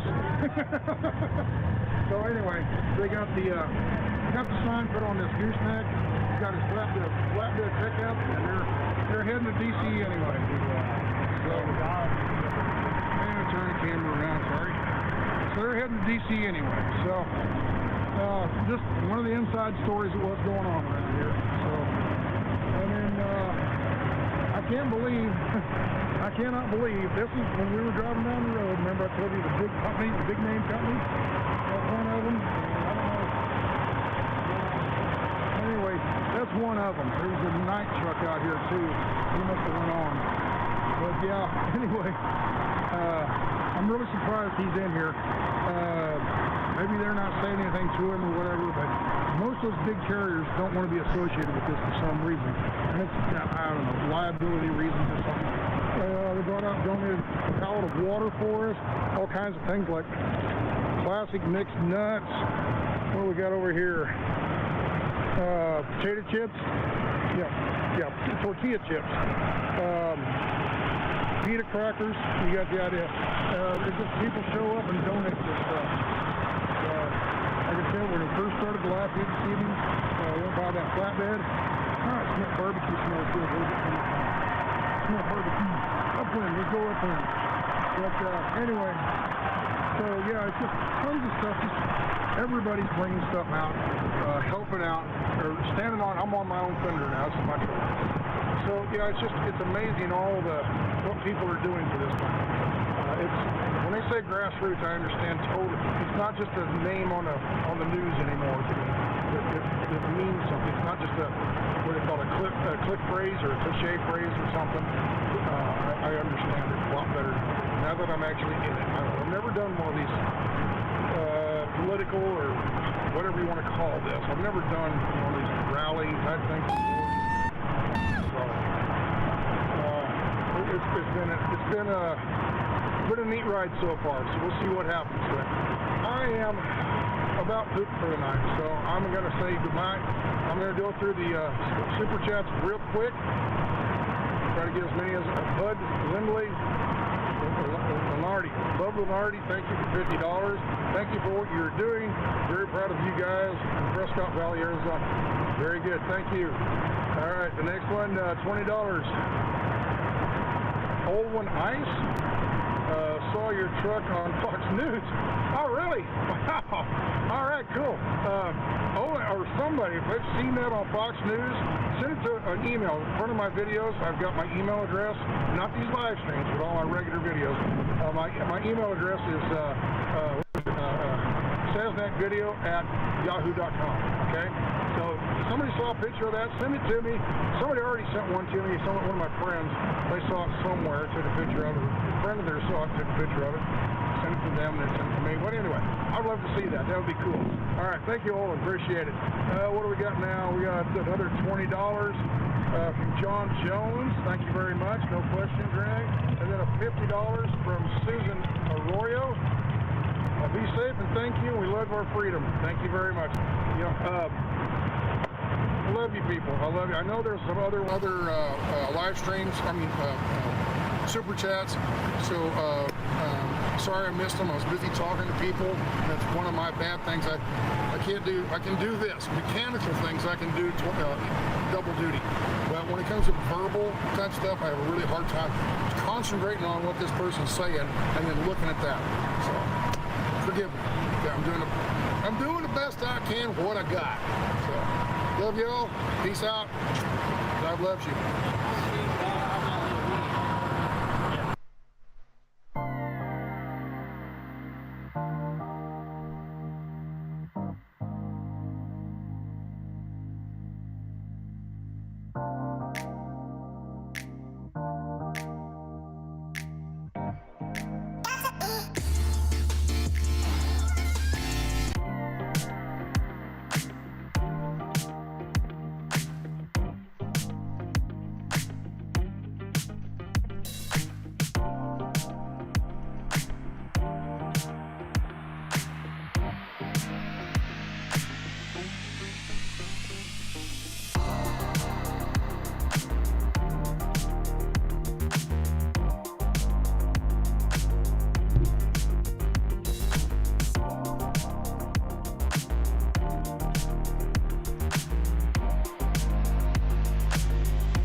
Hey, thanks everybody for hanging out. I gotta go.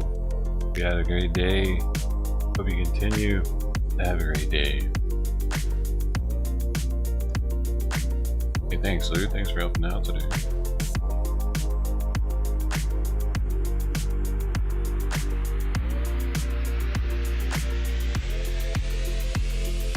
Thank you too, Spag.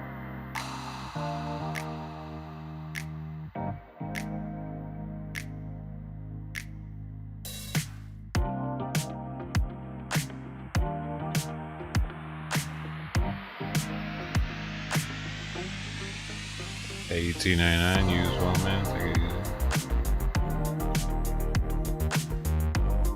easy. Blue Jay Outpost, extra cheese.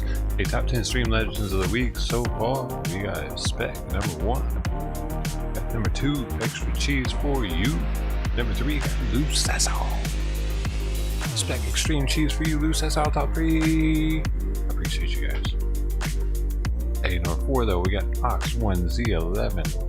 5, Ted Thomas. 6, Blue Jay Outpost. 7, Bo Kane.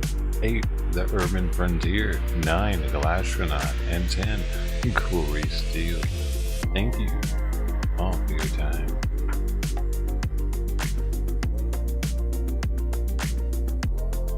Discord's free. There's the link. It'll be there. It'll be there if you ever want it. If you ever want it. So, man, this music, I think I turned it up on accident. It's kind of loud.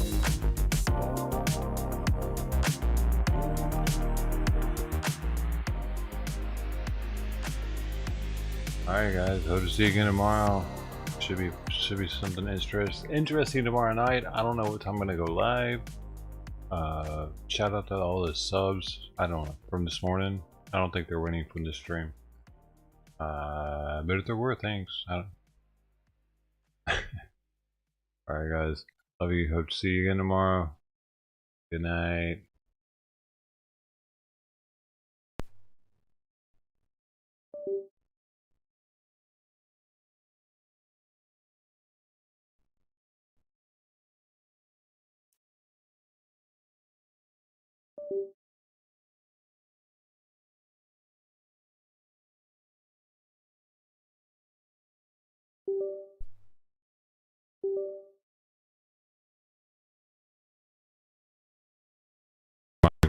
Hey, I forgot to give a shout out to the streamers that were on the ground, the boots on the ground. We had First Responders Media, Oreo Express, Outlaw Reform Without Law Reform Ministries, Toby with Today with Julius. Sorry, dude. Today with Julius, WYSIWYG TV Shorts, A Level Above Independence, Sean Meyer, ISX Cummins 565 on YouTube, Bill Lyons on Facebook, and Sad Snack on YouTube. I should start saying where they're at too. I'll do that next time. Oh, alright, thanks guys. Take it easy. Oh, yeah, go show them your support. Go show them your support. Give them your money. Give them your thumbs. Give them your subs. Give them everything. I don't need anything. I'm good with dust. I like dust. Take it easy, guys. Treat me like a trash can or a dustpan. Take it easy. Love you. Good night.